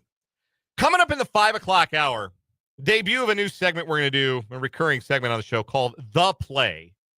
We're going to pick an athlete that is either active or has been active for one of the teams in our coverage purview, Chiefs, Royals, Wildcats, Jayhawks. And we're going to ask and debate, what is the defining play, the defining highlight for that player? We're starting with a pretty prominent one. We're going to start with Patrick Mahomes today. So in the 5 o'clock hour, we're going to have the debate. What is the defining play of Patrick Mahomes' career to date? Text us, 785-272-9429. Drop it in the YouTube comments. If you're watching live, drop it in the YouTube chat on our YouTube channel, 580 Sports Talk. Want to hear from you. What's the one play, the first play you think of when you think of Patrick Mahomes? What is the defining play of his career? We'll debate it in a new segment we're calling The Play. Very creative name. It took me a long time to workshop that by myself in my office. But that's what we're calling it. And that's what we're going to do in the 5 o'clock hour. What we're going to do right now. Not to be confused with The Play, a.k.a. the Stanford Band play. No, not to be confused with that. Not doing an oral history of the laterals. We're going to have the trombone guy on. That'd be sick, though. When you hear, what's the broadcaster's name? Joe Starkey. Joe Starkey. When you hear him say, and I'll give it to Rodgers, that is former NFL tight end Richard Rodgers' dad. Is that right? Yep. How about that? The guy who That's caught crazy. the miracle in Motown. Do you remember the name of the guy who scored the touchdown? Not off the top of my head. Kevin Moen. I don't think I ever knew that, actually. Kevin Moen is the number, I believe, 26, who raises the ball triumphantly in his head as he's about to mow down one of the clarinetists or whatever. Hey, you're going to go to the end zone! in that iconic photo. Anyhow, we're going to now talk a little college hoops. Most of the dust has settled on the roster building portion of the offseason for college basketball teams. There's still some pieces that can be added. There's still some players kicking around in the transfer portal, making their NBA draft decisions. But by and large, most teams are pretty well set. The teams that aren't set are probably not looking at the transfer portal right now, might be looking abroad. K-State and KU in particular. If KU is going to add one more impact guy, which we all assume they're still very much in the market for, it's not going to be a name you know or anybody you've ever seen play outside of extremely grainy, like 240p footage from a dark gym in Belgrade. Like that's what you're going to know about the next Kansas Jayhawk. K-State, kind of the same deal. Like there's been a broad assumption that at least one German, maybe two, will be coming over to play for Jerome Tang's program. Elias Rapike, I believe, is the name of one of them. There's another out there that is a possibility. But again, you know anything about them that's outside of a YouTube video, congrats, because that puts you ahead of 99% of the people who follow college basketball, us included. So most of the roster is put together, and you can start to kind of project out, okay, what's it going to look like for these teams? For KU, they're going to have Darren Peterson in their starting five as a player that Bill Self could not be more excited to coach. Melvin Council, Jaden Dawson, and Trey White, 3 transfers, and Flory Badunga at the 5. The bench is a big question. A big question. Yep. Elmarco Jackson and Bryson Tiller are 2 players that Bill Self's really excited about. But outside of that, do they have enough depth? You get to the tournament, you really only need 6, right? Mm-hmm. By the time KU won a title with 7. Yeah, by the time you get to the tournament, 6 and a possible is usually good enough. They have their 6 and a possible. Do they have enough in that first 5? Or do they really need that 15-point-a-game guy that Bill Self has had slip through his fingers not once but twice? Yeah, I mean, if KU can land one of the guys from Europe that they're targeting, there's a couple. Michael Swain mentioned a few names, one in particular on Tuesday's show. If you missed it, check out the podcast on Spotify. If you can add that guy either as your 6th man or he starts and, say, Jaden Dawson comes off the bench, I feel a lot better.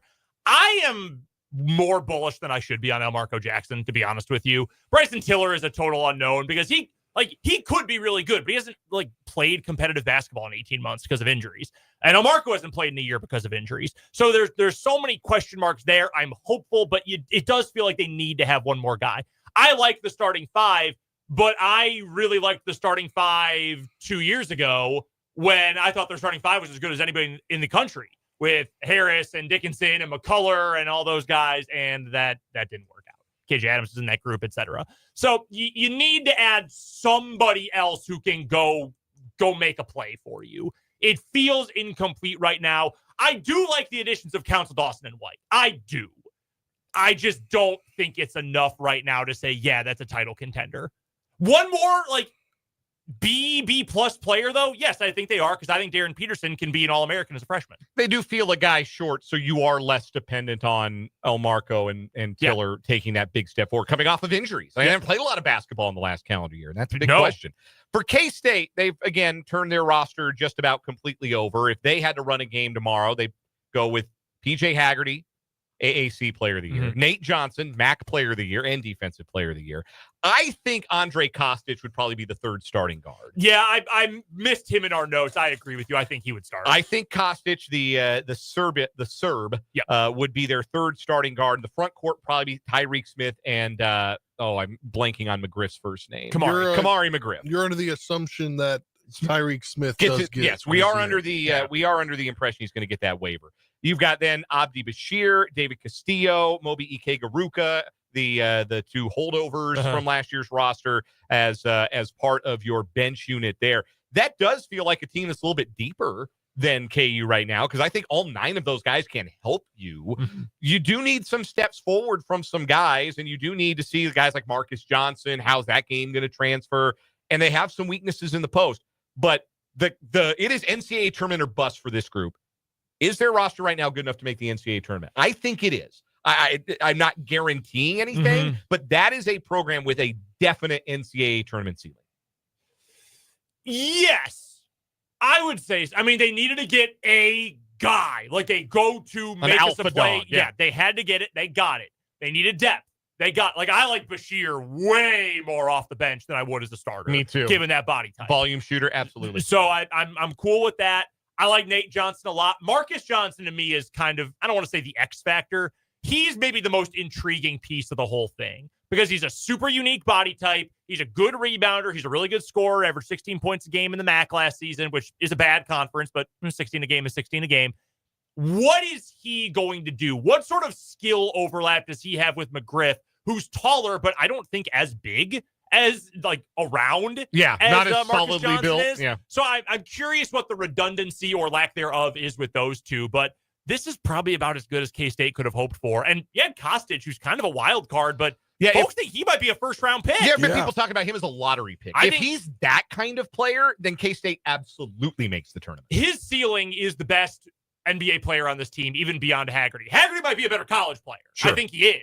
But Kostic has the higher pro ceiling. Yeah, he is such a wild card, and he really could. His range of outcomes is so wide, and it could be the difference between this team plays in the second weekend of the NCAA tournament to this team doesn't go. Like, he might be the most important guy. That's a lot to put on an 18-year-old coming to America for the first time, but, like, that's the kind of game he might have. We'll take a break and come back and wrap up this hour of 580 Sports Talk after this.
Real quick, we are 99 days away from Chiefs kickoff.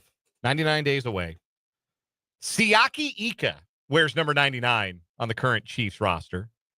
Siaki Ika has played 4 NFL games, all for the Browns in 2023. Baylor Bear. Yes, played for Baylor, defensive tackle. He is 204 NFL games away from tying the record for most games ever played by an NFL player from Utah. Any guesses? Give you a hint. Steve Young. No. Yeah. Give you a hint. Little House on the Prairie.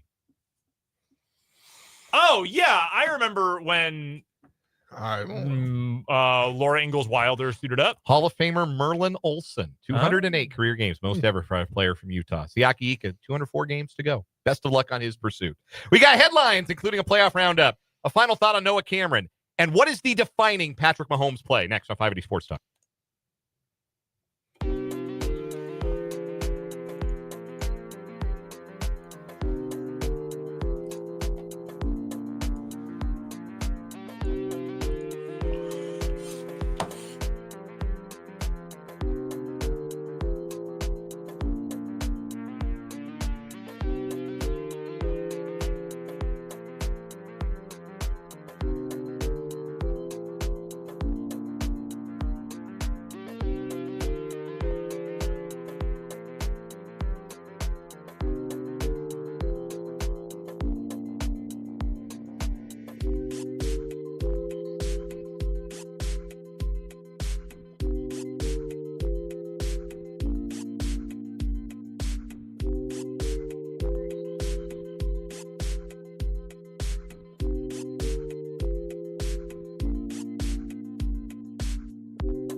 Let's get it. Third and final hour of this Thursday edition of 580 Sports Talk. So good to be with you on this Thursday. If you're just joining us, welcome in. If you've been along for the ride, thanks for buckling in on the Sports Voice of Kansas, 580 WIBW, FM 104.9, online at 580WIBW.com. And, of course, on our YouTube stream, our YouTube channel, 580 Sports Talk. You can also watch us on Facebook at WIBW News. I'm Dan Lucero. Brendan Brzezinski is across from me. Spencer Dupuis is across the glass. We are with you for one more hour today. No Royals baseball tonight. Day off before a big 3-game set against the Tigers starts tomorrow night at Kauffman Stadium. Should I give away a pair of tickets? Do you think I should give away a pair of tickets for Saturday? Oh, I was going to say for tomorrow. Did you know tomorrow is the Big Slick? I did not know that. Yeah. But that's why I was going to give them away for Saturday, because Friday is a little tougher to get. Yeah. Yeah, let's do it. I think Saturday is Moustakas retirement day. Is that so? I did not know that. Yeah. So be listening this hour for your cue to call. I'm going to give away a pair of tickets to see the Royals and the Tigers this weekend. Tigers are freaking good, man. Yeah, this is a big litmus test for the Royals. You want to bite back on your home turf for sure. If you were, you are correct. Mike Moustakas retirement day. Please be 3:10 first pitch. They want you in your seat 50 minutes early. Go honor the Moose. Be there by 2:20 to celebrate World Series champion Mike Moustakas. Another shared it's also legend between the Royals and the Rockies. It's also K-State Day. Oh, there's a lot going on. And it's Faith Day featuring Maverick City Music post-game concert. So that is simply too many things going on. That's overwhelming. At this point, yeah. Like I don't have access to those theme tickets. If you're going to the game from us, you're going to just see a ball game. Well, you can also see a free concert post game. There you go. You get 2 of the 3 if you enjoy Faith Day music. The following weekend, or 2 weekends from now, the 13th and 14th, Friday and Saturday, against the A's. Those are going to be hot tickets. Oh my God! Friday, Alex Gordon bobblehead giveaway from the 2015 championship team. And then the Saturday, the 14th, is Bobby Witt Jr. bobblehead day. Record breaker Bobby. Yeah, that's going to be, think our guy Gene Castle will be there? If not, I'm certain he will have an inside source to get him a bobblehead. Yeah. I keep it all the way real with you folks. Tickets hard to come by this weekend, but I'm going to get somebody a pair. To go see the Royals and the Tigers on Saturday. But yeah, they're gonna be tough to come by. You might be sitting on a light stanchion, but you will be in the ballpark. We also don't have a lot of games this month at home. Well, there's only like 2 more days. Next month, the month of June. Okay. They don't have a lot of home games. Because I looked into the game I'm going to's Dollar Dog Night, but there you go. It's not that far down the screen. It's also premium ticket prices this weekend, in case you were unfamiliar. A big series. Yeah. That's good. I mean, it's the top team. And I may or may not be looking for myself right now. It was not all that long ago that the division leader in the AL Central coming to the K would run you like $15 for the upper deck. I do kind of miss that. Right. I loved going to Those Royals games when they stunk. Like, oh, sweet, the Angels are coming to town. Cool. I'm going to watch Shohei and eat a bunch of hot dogs, and the tickets will be cheaper than parking. Yeah, those were the days, right? Like I there's something to be said. Again? There's something to be said for, going to the ballpark, can't be fun at the old ballpark, and like there are 8,000 other people at the park. You get in and out fast. Mm-hmm. No lines at the concessions or for the bathroom. You feel it's intimate. It's like seeing your favorite band at like a club, like as opposed to seeing them in like a full stadium. So, Yeah. You ever seen a concert at a baseball stadium? No, I have not. No, I've seen one at a football stadium. Summer. Those are a little more conducive to concerts. I've never been to one. The whole like baseball stadium concert thing, much more of a thing. It's newer in recent years. Yeah. I will say like the post game concert thing. Those are pretty cool though. I've never been to one of those either. I haven't either, but like they sometimes get like pretty good artists to do them. I don't know how. Hey. Royals are a hot ticket. Everyone wants to be involved. Do some 580 Sports Talk headlines to start this hour. We're also going to do a playoff roundup. Within that is half of the championship series in both the NBA and the NHL are set after last night's action. Also, a final thought on Noah Cameron and the question we put to you, the listener. You can text us 785-272-9429 or put your answers in the YouTube chat on our YouTube channel, 580 Sports Talk. What is the defining play of Patrick Mahomes' career? You only get one. There's no wrong answer. But what is the one play? Like if an alien came from outer space and asked you, show me a Patrick Mahomes highlight, what's the one you're calling up? I've got a couple of answers that might be off the board, might be different than yours, but we'll get into that a little bit later on. It's a new segment we're doing periodically here on 580 Sports. Let's do the headlines.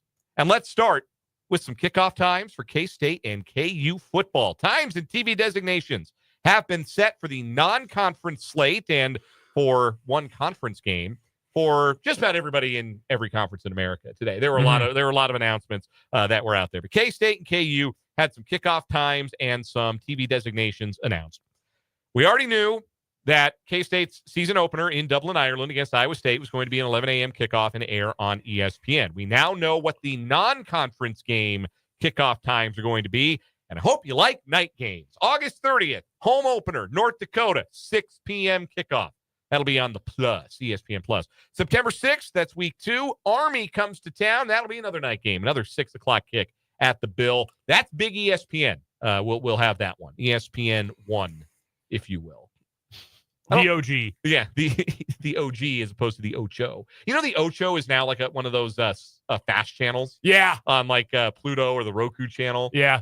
They I do love bring it those back channels. every few months, though. No, it's like a full-time channel. Yeah, but they have it on regular TV on the linear side. Yeah, they counter program big events with it now. Like the NCAA tournament, I believe, they will counter program with content from the Ocho. Anywho, ESPN 1 has the broadcast of K-State and Army on September 6th, another night game. And then week 3, for the second straight year, the Arizona game is a non-conference game because it was agreed to and scheduled before the two teams joined the same league. The last time it will be a non-conference game. Yes, the second time and the last time. Friday night, September 12th, that game in Tucson will be an 8 p.m. Central Time kick. Could be worse. Yeah, a lot of 10 o'clock kicks last year. BYU, Colorado. 8 p.m. kick. That is a primetime Fox game. So on Friday. A Friday night Fox game, just like last year's. Yep. In fact, Big Fox has Arizona hosting K-State. So that's 3 straight years with a Friday primetime game for K-State. I think that's, if not more, because they had because I'm thinking of the Oklahoma State game. State, 2 years ago, and then Arizona last year. They might have had one. Yeah, they might have had one before that. For KU, we also know their first 3 games, their non-conference games. KU's playing on week 0 this year, bringing Fresno State to the renovated David Booth Kansas Memorial Stadium. That will be a 5:30 kickoff on Big Fox. Yep. Network spotlight for the first game at the new booth. Yeah, weird time, 5:30. But excited for that. That's a Saturday game. I apparently don't know the real rules anymore for week 0. It used to be like you get to play it if you're FCS or you go to Hawaii. That used to be the rule for week 0. There's like 18 week 0 games this year. There were like 4 last year, and this year there are a bunch. Yeah. I don't know the rule on that either. But Kansas hosting Fresno State week 0, August 23rd, 5:30 p.m. on Fox. That's a good matchup for week 0, yeah, too. Absolutely. Yeah. Good program in Fresno State. The bye game is next week. That's when the Wagner Seahawks come calling. That's a Friday night, August 29th, 6:30 p.m. That game on the Plus. Week 2's renewal of the border war, KU at Mizzou. That's a 2:30 kickoff, ESPN 2 on Saturday, September 6th. We also know that the season finale, the regular season finale for the Jayhawks, as they host Utah on Friday, November 28th, Black Friday. That'll be an 11 a.m. kick and will be either ABC or ESPN. So that's going to be some network flexibility there, depending on the prominence of the Jayhawks versus Utes matchup. But that's some early news, time and TV designation news for the non-conference slates and a conference game for KU and for K-State. Brendan, next headline. Let's stick with KU athletics for our next 580 Sports Talk headline. After 12 seasons with the Kansas men's basketball program, Fred Quartlebaum will be stepping down and leaving his post as the director of basketball operations in June. So we're just a couple days away. Bill Self announced that earlier today. This news directly from KUathletics.com. A statement from Self on Coach Q, as he's known. Quote, Q has been with us for the last 12 seasons and has been very involved in many aspects of our program, but primarily as the liaison between our staff and community relations. He's been the primary person in charge of working with the players and developing a culture within our program. He has done a fantastic job and will be missed. I'm excited for him and his wife, Christy, as they move into another phase in their lives. He's been with KU since 2013 as the Director of Student Athlete Development, and he moved into basketball ops in 2020. While at KU, part of 6 Big 12 regular season championships, 2 Big 12 tournament titles, 3 Elite Eights, and, of course, the 2022 National Championship. That's the first piece of news here for KU basketball. I have only ever briefly interacted with Fred Kortelbaum, but I can tell you, you will not hear a bad word about the guy. No. Remarkably positive. Everyone who has been involved with that program, covered it, whatever, will tell you he is a great dude, great family, extremely positive about everything. It's infectious. And KU will miss that. There's no doubt. Knew that, had heard this was possibly coming. I believe it's not to get a bigger job elsewhere for him. I believe a family member, his wife, have an opportunity elsewhere in the country, and they're going to go take advantage of that. I'm sure Coach Q has been well compensated during his time at KU basketball, so they can afford to do something like that. But no, that culture part of it, KU is certainly going to miss. The other part of news to follow that up, Bill Self himself is promoting Lexi Price to the role of Kansas men's basketball director of operations. She has been the office manager for KU basketball since December of 2021. Self-statement on her, quote, Lexi is one of the most organized and detail-oriented individuals I have been around. Her skill set allows this to be seamless and smooth as a transition.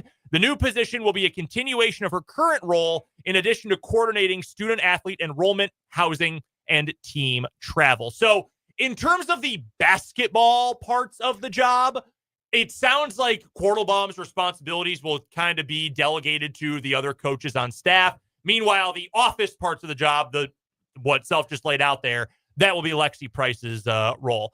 Why otherwise is Lexi Price notable? She is a KU lifer. She's been involved with the program since the 17-18 season. Pretty good team. She was a student manager for 4 years, got her bachelor's degree from KU in 2020, her master's in 2022, and she is a graduate of Seaman High School right here in Topeka. Great name, too. Not the best spelling, but great name. Non-zero chance that she will that she has listened to the show before. Non-zero. Yeah. Non-zero. We have called football games that involved at least one of her brothers. Yes, we most certainly have. So, yes, congratulations to Lexi on her promotion, and a fond farewell to Fred Kortelbaum. I know that great dude. Yes, and the last couple of years were challenging for the Kortelbaum family. One of their sons, Mason, had a public cancer battle. He had been playing college basketball, had to fight cancer. Sounds like that's in remission. His college playing career will conclude. He's got one more year of eligibility. He's going to play out in Florida. And this gives Fred a chance to go see Mason play. Mason, of course, was a standout at Lawrence High. So, all the best to him, who was a credit to the KU basketball program for the last 12 years. Spencer, give me a headline. Yes. Speaking of, we'll stay in college sports with this. EA Sports has revealed College Football 26 with a teaser trailer that dropped this morning. Biggest thing, if you watch that teaser trailer, you would hear Enter Sandman. The Virginia Tech entrance is in the game, along with a lot of other things, including coaches. Now you can have your team's coaches in the game. KU Football put out a graphic today on their social media that said Coach Leipold and the offensive coordinator, Jim Zabrowski, and defensive coordinator, DK McDonald, are in the game. Over 300 real coaches in the game. So if you consider 136 teams, head coach, offensive coordinator, defensive coordinator, that's going to be a good portion of full coaching staffs that are part of the game. And I love that because if you play like a bunch of seasons of Dynasty, you can see like, Lane Kiffin's at Kent State. He got fired. He's at Kent State now. I did one year. It was NCAA 14, and I ran it for so long. Like Ron Prince ended up being a head coach again. That's pretty funny. He'd been an offensive coordinator head somewhere. Coach KSU. Longest tenured Big 12 coach was Charlie Weiss. Yeah, you can tell that's a video game. Yeah, he outlasted everybody. No, that was really funny. You going to buy the new game? 100%. Yeah. It has been a nice diversion when I've had the time to play it at my lunch breaks, which is the only time I get to play it because, as many of you know, I'm a parent now. That cuts into your video gaming, if none of you know. But, excited for it. Hope there's a little bit more depth in the Dynasty mode, a little bit more depth as far as that mode goes. But it was fun. Like 25 was fun. It was nice to have it again. And I will look forward to College Football 26. Unfortunately, Devin Neal's nerfed spin move will not be in the game. Tragic, truly. I'm excited for you. There will be a better KU playbook this year. That'll be fun. I will never own a current gen console. It's just never going to happen. So you can buy one for your daughter when she gets older. What is she really into games? She can work. I've seen the price tag on those. Yeah. You heard of tariffs? Those things are going to be $1,100 in a year. It's not going down. Prices aren't going down. Yeah. It's like the idea that maybe one day I'll get into hockey. No, it's just not going to happen. Well, it's a really good sport. Spencer, have a kid. And then think, what are things I've wanted to get into, and now I will never have time to do? You know how many TV shows I've had to tell people thanks but no thanks on? Like, I will love to. I tried for years. Like, I watched the opening night of the NHL season like 3 years in a row and gambled on it, thinking like, wow, this is so fun. I'm going to get into it. I've gotten to a point, no, it's just never going to happen. That will never happen. Buying a new gaming system will never happen. I will just rock with my PS3 and my Switch 1 forever. I don't know that I'll do much beyond the PS5, but I also didn't think I was ever going to get a PS5. So, For a while, you couldn't. Yeah, it was a long time. I remember when the first time I knew they were available in Topeka is when I got one. I had the money saved, and I went and I played. Smashed that piggy bank. Put a hold for one on target, and I had it that night. Anyway. You buy the new game? Well, see, I was right there with Dan. Like, I was ready to go. And I could never find a console, and I have yet to buy a console. Tough. Yeah. And I keep making jokes about it with Olivia, and she's like, "You don't need it. That's just less time we can spend together." Oof. I'm like, "All right." Do you have another headline for us? Yes, I do. Let's do one more headline before we get to the playoff roundup. From ESPN.com, MLB purchasing equity stake in fledgling AUSL. That stands for Athletes Unlimited Softball League. Major League Baseball is purchasing an equity stake, partnering with the fledgling league that is preparing for its first 4-team season and plans to expand in future years.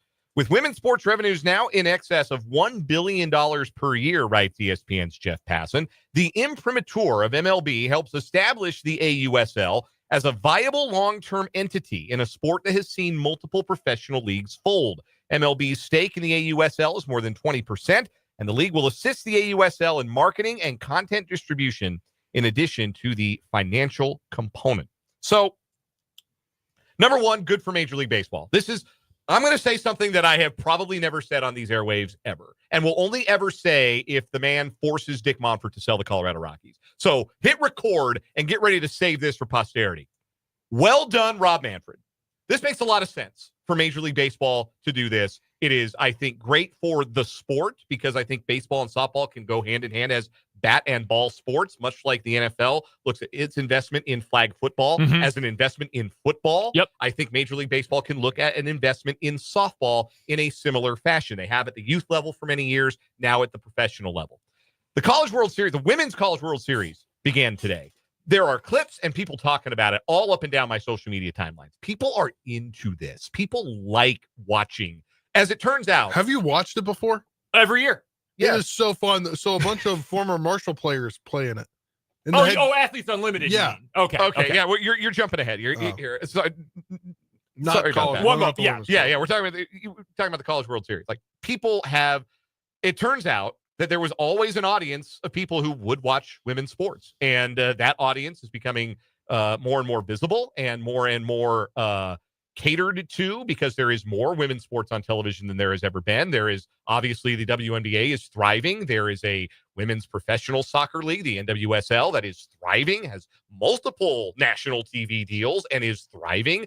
Professional volleyball has started to take hold after the sport really started to gain traction in with the college brand of the college volleyball, getting really big ratings on ESPN and the Big Ten Network. And now softball is next. There is no question in my mind.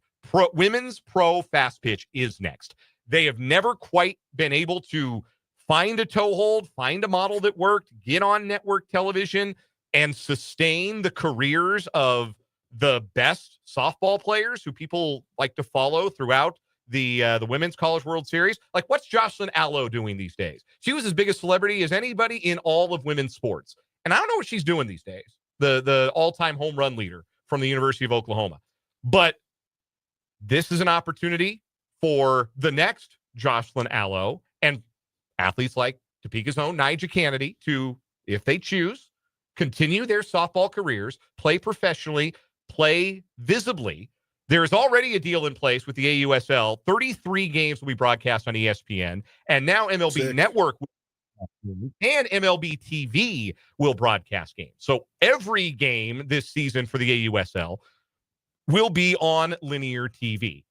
And going forward, the more teams there are, the more recognizable players from the Women's College World Series who join the league. This could be the next viable women's professional sports league. And I don't know why it's never worked, because softball is awesome. It's been popular. It's not like it's a brand new sport or anything. We had a texter point out Jenny Finch. Remember Jenny Finch? Jenny Finch was awesome. Jenny Finch was a massive celebrity as a college athlete at the University of Arizona. It did not hurt that she was not hard to look at, frankly. No, but gorgeous. Yeah, but yes, but like, she was hugely famous, had a huge profile. And then after her college career at the University of Arizona, you never got to see her play again. Like, except in the Olympics, yes, when they had softball. That was it. That was it. That was the only visibility you had for those softball stars. And this is so long overdue for the sport of softball. Major League Baseball getting involved in it, it really is a credit to the league office for finally making this investment. I've got a story for this that relates to Kansas. So, former Wichita State star Sydney McKinney, I believe is her name. Mm-hmm. She played Athletes Unlimited with former Marshall softball player Morgan Zirkle, now head coach at Marshall. Well, guess what? They played in the same team. And then she got named, Morgan Zirkle got named head coach at Marshall. Guess who's now her an assistant coach? Sydney McKinney, teammate from. How about that? So it also leads to jobs in the sport, because as it stands right now, this league is a summer league. Should also know two quick things. One, Jocelyn Allo currently plays for the Oklahoma City Spark of the Association of Fast Pitch Professionals. Yes, definitely a thing that I have heard of and is easy to watch and follow. I do know someone who's actually done play-by-play for it, for what it's worth. But yeah, like, I have no idea where you watch it. She also once had an at-bat for the Savannah Bananas. Fun fact. That makes sense. Here's the best part of this for us locally. This is an opportunity to watch more Nyjah Kennedy. Yes. Yeah. And I hope that I hope she does whatever she wants. She'll be successful with whatever she wants to do. But I hope if she keeps playing softball, she joins this and we can watch her on TV. By the way, speaking of, she's on TV tonight. Yes, she is. At the College World Series. What time is that game? Can you tell me? 6, 7? Let me double check on that. She's incredible. I have seen already so much stuff today and this week about, oh my God, we're going to get to watch more Nyjah Kennedy this week. Yeah, man, she's incredible. 6:00 on ESPN2. The Deuce. Yeah, she's amazing. Very cool stuff. And while we're talking about local ties here, I want to see if I can find how Carla Bernat fared in her first U.S. Women's Open round. 1 over par today. Pretty good. For Carla in her major championship debut. Puts her 1 over par in a tie for 63rd. I'm not sure what the cut line is, but I think +1's right about it. So she is at +1 for the tournament. 5 shots back of the current group leading the tournament. 2 Koreans, 2 Japanese, and an American with a Asian last name. That is the leaderboard at the U.S. Women's Open, but good start. And hopefully the former K-Stater can make the cut for the weekend. Let's do a playoff roundup to round up these headlines. It's time for the 580 Sports Talk Playoff Roundup. In the NBA last night, the Oklahoma City Thunder are Western Conference champions after the Minnesota Timberwolves submitted a Cancun on 3 effort for the ages last night. You know how many baskets the Timberwolves made in the first 12 minutes of the game, the first quarter, as it's commonly known? Oh, what was it, 5? It was 3. 3? They made 3 baskets and had 9 points, and it did not get better from there. Thunder win by 30 and win the conference finals by 5. The Thunder will lose fewer games in the rest of the playoffs than they did in the Nuggets series take is looking better and better. That's aging like a fine wine. They win that series 4-1. Tonight, the Indiana Pacers try to close out the Knicks in NYC.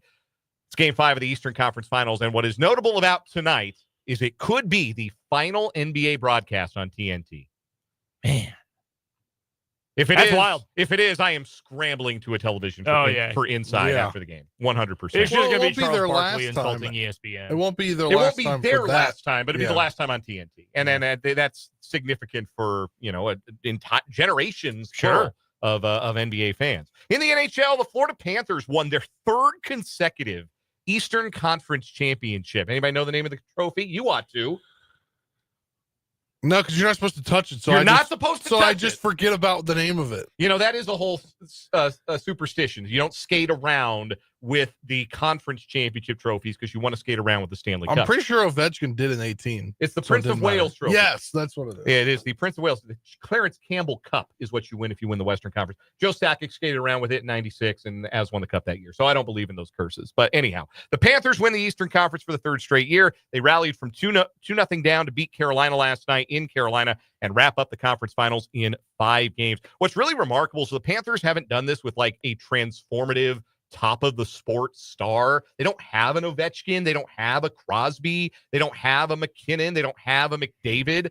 They just have a bunch of really, really good players, and they are no fun to play against. They're well coached. Paul Maurice, one of the best coaches in the sport, and they are a trip to the dentist office for 60 minutes, and nobody likes to play against it, and that's why they're where they are. Tonight, Edmonton will try and wrap up the Western Conference Finals and win that Clarence Campbell Cup for a second straight year. They're up 3-1 on Dallas, Game 5 tonight in Dallas. That does it for the playoff roundup and our 580 Sports Talk headlines. When we come back, what is the defining play in Patrick Mahomes' career? We want to hear from you. 785-272-9429 is the text line. Drop them in the YouTube comments. What is the play for Patrick Mahomes? Next on 580 Sports Talk.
Some better luck for some of our area teams in the baseball and softball state tournaments. In 2-1A baseball, Valley Falls wins on a walk-off 1-0 in their first-round game, and Silver Lake softball, a first-round winner as well. It's been a tough day in the early session for area teams, with Valley Falls baseball moving on, and Silver Lake softball also in extra innings moving on after a 2-0 win. So congratulations to those teams. Thanks to the texter from 785 who filled us in there. We want to hear from you on the text line, 785-272-9429, and in the YouTube comments.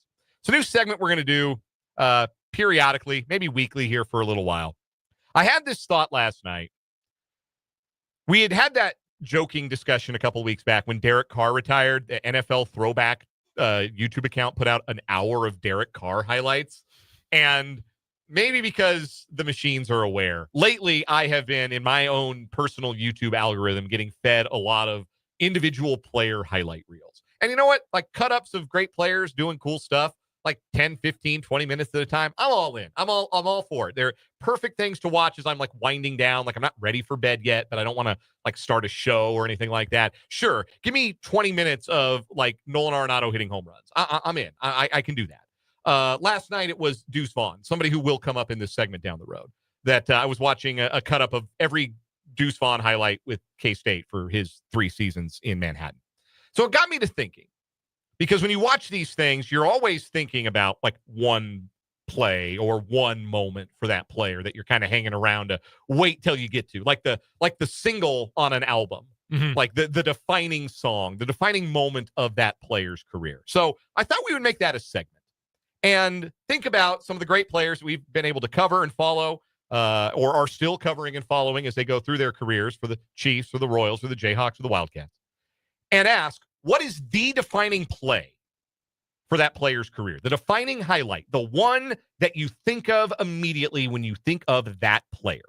And why not start with the 2-time NFL MVP and 3-time Super Bowl MVP, Patrick Mahomes? I have 2 answers to this question, which is a cop-out. One answer that I had a feeling would be common.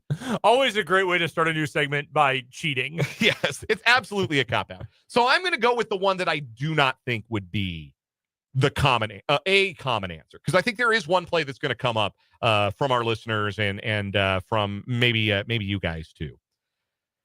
But the play I think of when I think of Patrick Mahomes, I go back to week 3 of his first season as a starter, 2018. Obviously, through 2 weeks, we saw that Patrick Mahomes was special. Like we could see that he had tremendous ability, that the Chiefs offense seemed to be finding his starting quarterback. Monster game against the Chargers week 1. He had the 6 touchdown passes against the Steelers in week 2. Week 3, the Chiefs hosted the San Francisco 49ers.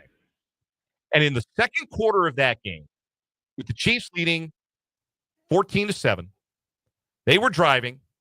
They had the ball, a third and goal from the 4-yard line.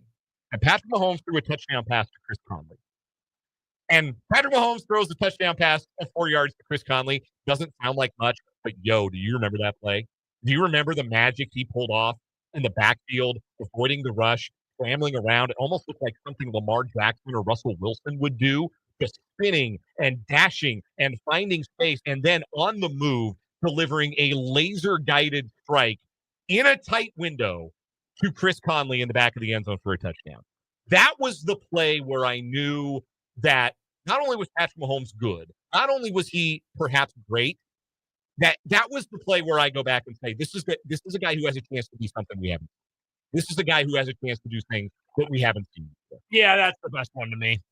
I don't think that answers the question for this particular segment, but that's the one I always think of. I still think that's like the true, okay, week 1 was something. Pittsburgh clearly had no answers. Week 2, like, this can't keep going. And then he did that in his 3rd game as his 4th game as a starter, technically. Yeah. And it was okay. Yeah. That is still the one that, to me, I always think of first. This is like not just like beyond the stats. That was the proof that this guy is just not regular. Yeah. Like, this guy is not normal. Yeah. No, that's the one for me. If we're talking bigger picture, though, I think it's probably Jet Chip Wasp from Super Bowl 54. I think that's probably the one. That's the best play with a name. Oh, yeah, no, without question. And then, of course, it has the extra, the lore of you have the NFL films mic'd up where, do we have time to run Wasp, all that. That one is probably the one because of everything that Super Bowl meant. It was the crowning of a new number one in the game. It was the Chiefs' first in 50 years, exactly 50 years. Like all of that coming together, the climb to get there, that is number one for me, I think, in terms of like, that is the defining play. There's a few others that come to my mind right away. Sure. Like, in terms of what Patrick Mahomes is beyond just dude with huge arm, I think the run against the Eagles in the fourth quarter of Super Bowl 57. Absolutely. I think that one is right up there. Before we give any more, let's see what Spencer said. I'm curious Spencer's perspective as somebody who wasn't there on the ground floor necessarily like we were covering Mahomes. And watching his games, but somebody who's come to appreciate the career and the body of work. What's the one Mahomes play that stands out most for you, Spencer? Well, I had to go back because obviously, like, my time January postseason 24 has been you've had a season and two postseasons of like really dialed in. I had to go back and think, and I remembered being in my dorm room. Not in my dorm room, in my house in 2020, January 19th, 2020, the dagger to Sammy Watkins. Okay. Against the Titans in the AFC Championship game. They were up 11 with 7.5 minutes to go, and that was the dagger. And to me, that was like, this is putting his name up there with the greatest in NFL history. See, that would not be my choice from that game. It was a great play, 60-yard touchdown pass, and that put the game beyond all doubt. That was when you knew that the 50-year drought was going to end and the Chiefs were going to play in a Super Bowl. But it's the touchdown run at the end of that first half for me. That was the other play along the near side that I was referring to. That 27-yard run. Remember, he's stuck at the 3, and then he's able to get in. He was hit, and he just kind of kept going. That was if you want to say that the start of his first start against Denver was, whoa, he might be good. And the Conley thing was, whoa, he might be rare. Mm-hmm. That touchdown run against the Titans in the AFC Championship game was, whoa, he might be gone. he might be a celestial being. One of one. He might be the best we've ever seen. Because remember, they were down 10 late in that first quarter. After they had come back from 24 down the week before, you knew they weren't out of it. But still, a little bit of nervous time. The underdogs were riding high. And he throws a touchdown to Tyreek Hill to get him back within 3. They get the ball back, and then Mahomes has that 27-yard run that I think made Jim Nance's voice crack, which is no mean feat. That was the other play for me that I was thinking of. What about 3rd and 15 in the Super Bowl against the 49ers? Where they threw it to Tyreek down 3rd and 15. That was Wasp. That's Wasp. Yeah, that's Wasp. The other one that comes to my mind, speaking of Sammy Watkins, also from Super Bowl 54, Sammy Watkins toasting Richard Sherman. Yeah, he did. That's probably that might be my favorite play of this era of Chiefs football. Richard Sherman's one of the greatest cornerbacks of all time, and he is also the exact kind of play. You might feel differently because he played for your favorite team at his peak and their peak. He's also one of those players that when you see them get their comeuppance, it's awesome. That was a 2nd and 7 under 4 minutes to play, and just fried his ass. Yeah, 38 yards. That was the head of Damian Williams' touchdown, right? Yes. Yep. Same drive. Unrelated to Patrick Mahomes. Go ahead. Yeah, that was ahead of the go-ahead score. Yes. Yeah, okay. That was the game-winning drive. That throw. Yeah. Some submissions first from the YouTube comments. Vance says the touchdown scramble and run against the Titans still sticks out in my mind. Mark H says I have 2, Jet Chip Wasp and that run against Tennessee in the AFC Championship game. I like this one from Trevor. The 4th down throw to Tyreek against the Ravens in 2019. Checks all the boxes, clutch, crossbody, improvising a play, and a deep ball. Yeah, that was an unbelievable play. I had almost forgotten about that one before you brought that one up, Trevor. That's a really good answer. Yeah, that was crazy. I forgot about that one too till I saw it in a highlight film recently. From the 913, simply 13 seconds. The comeback and the prompt was a play. Yeah. If there's a play from that game, it's probably his touchdown pass to Kelsey because it was just inch perfect in the back corner, like unguardable. Nobody in the world is guarding that play. Yeah. And but yeah, certainly a signature game and a signature moment. Have another one from the 785 submitting 13 seconds. One from the 785, my defining moment for Mahomes, what he did off the field when they fell behind 24-0 to Houston. He went to every player on the sideline and told him, we will come back. And then obviously they did. So yeah, a defining off the field moment there. as well. But yeah, lot of answers to that one. And again, the beauty of this segment, no wrong answers. Mark B also in with the final 13 seconds of regulation. And a defining moment only took one play's worth of time, but it was 2 plays, 2 passes, boom, into field goal range when that game felt over. And I had to delete a tweet I was about to post about Mahomes handing the belt to Josh Allen. I had to that's still in the drafts. I don't open my X account anymore, but that one's still in the drafts to this day. Never got sent. That's the play. That's what we're going to do that every week from here on out, moving forward for a little while. And we'll pick a different player. We'll go through your current favorite, maybe an old favorite. We got Bobby Witt on deck. We got Deuce Vaughn, Devin Neal. We'll get some basketball guys in there for KU State. Thigpen. Obviously, DeAnthony Thomas, Daniel Sams. Yeah, guys like that. Yeah. Give me that Jake Waters play. We don't have that much time before training camp. So. You know what I'm going to have for you? A whole reel of Tony Pearson plays. I bet you are.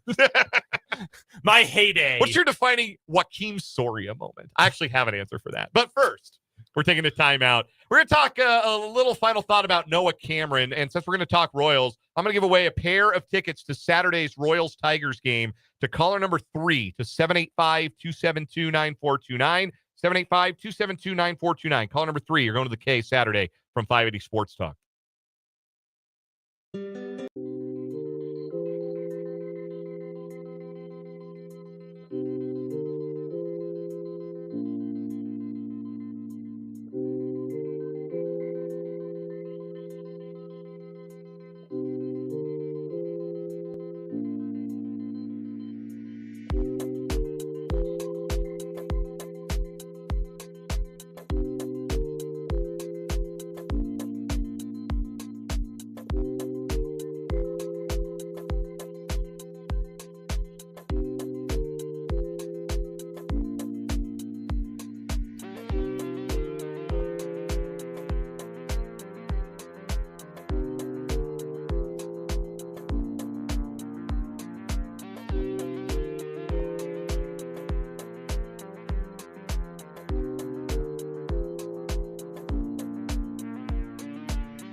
.549 on 580 Sports Talk. Dan, Brendan, Spencer, winding things down on this edition of the program. Royals were winners last night. They're off tonight. They get to enjoy it. A 3-2 win last night thanks to another outstanding start from Noah Cameron. 4 straight starts of 6+ innings and 1 or fewer runs allowed. He's the first Royal to have their first 4 big league starts, all quality starts, since Steve Busby. It's been a very impressive start to Noah Cameron's career. And the most impressive thing about it, and the thing that bodes really well, not just for Cameron, but for the Royals as a whole, Noah Cameron was a 7th-round pick. This is not a guy that you draft and you feel like, yeah, we just got ourselves a future big leaguer. You hope you got a big leaguer in the middle rounds, but generally speaking, you invest your money in your guys you draft in the first round, the second round, the third round. Maybe you give some big bonuses to high school kids that you take later in the draft and you're able to convince them to get away from their college commitments. But a lot of times, if you're drafting a kid in the 7th round out of the University of Central Arkansas, you're taking a lottery ticket. You see something. You see some potential there. But you're not thinking this is a rotation mainstay. You're not thinking we are heavily invested that Noah Cameron is a rotation piece for the future. The fact that they have been able to develop him into somebody who looks every bit the part of a rotation piece for the future, and to have done so in their organization that struggled so mightily to develop pitching in the late Dayton Moore era, who famously took all those pitchers in 2018 and until recently, really only Brady Singer had panned out. Developing guys like Noah Cameron into, even if they're not aces, like I don't think Noah Cameron's going to, win a Cy Young or make a bunch of all-star teams. Like we're not going to overreact here to 4 stars, but he's shown he belongs. This is a guy you can put in your major league rotation, and he's going to be able to compete and get you outs. And for the next 6 years, he's going to be some cheap labor for this Royals pitching rotation. That is a massive win for the Royals. And to do it with a 7th round pick, this is how you have a run of success like Cleveland has had in the AL Central over the last decade and change. This is how you have a run of success like Milwaukee has had in the National League Central. This is how you build consistent year-over-year success. This is the key, developing your own pitching. Because you look at the books, mid-rotation guys are expensive. Yes. Michael Wacha, not cheap. Yeah. Seth Lugo, not cheap. No. Those guys are expensive. But if you can develop guys who can be as productive as a Michael Wacha out of a 7th round pick that you probably gave the minimum bonus to, that is a sign of a successful organization. And that is how the Royals make sure that last year, not a fluke, and that there are more playoff appearances to come. Well, and do you think this guy's a local guy? Do you think that might have been the reason they even made the pick? It could have been a reason he was on their radar, certainly. Being from St. Joe and being somebody who played his college ball in Conway, Arkansas, which is near Little Rock. So certainly within the purview of some of their more regional scouts.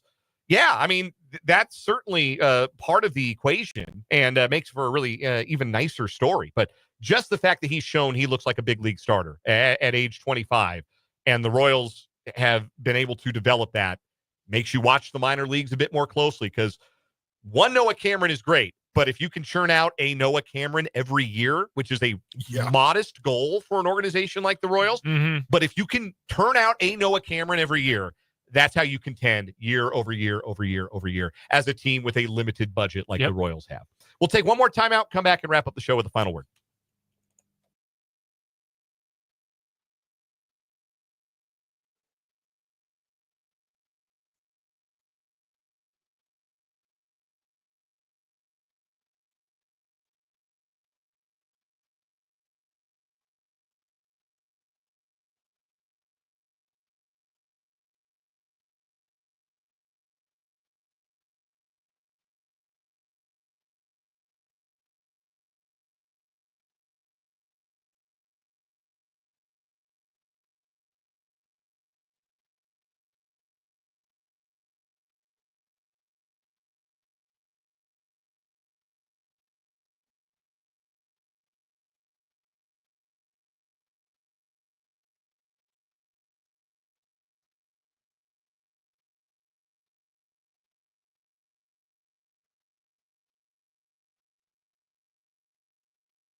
Quick final word here on 580 Sports Talk. Spencer Dupuis, go.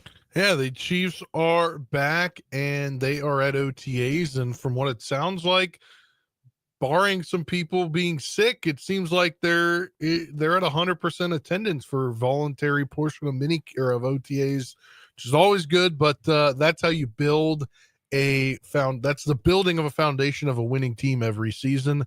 And the Chiefs do it year in and year out, and excited to see what the season holds for them. Brendan Dworzynski, final word. Final word for me is happy trails to Fred Kortelbaum, Coach Q, stepping down as the director of basketball ops for KU. Extremely positive guy. You won't hear a bad word about him. Moving on, new family opportunities. So best of luck to him. And shout out to Lexi Price, Topeka's own Seaman High School graduate, the new director of basketball ops for KU. She will do a tremendous job.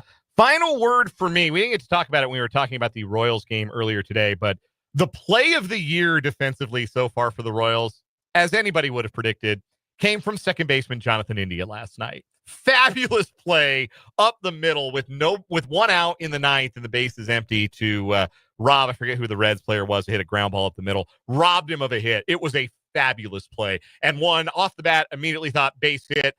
India backhanded it, made the throw off balance in one motion, got the runner out, helped Carlos Estevez record the save. Jonathan India, he's not a great defensive second baseman, but at least he's comfortable over there, which is more than I can say about him as a left fielder. That does it for us today. We're back tomorrow from 3 until 6. For Brendan and Spencer, I'm Dan. This was 580 Sports Talk. We'll talk to you tomorrow. Adios.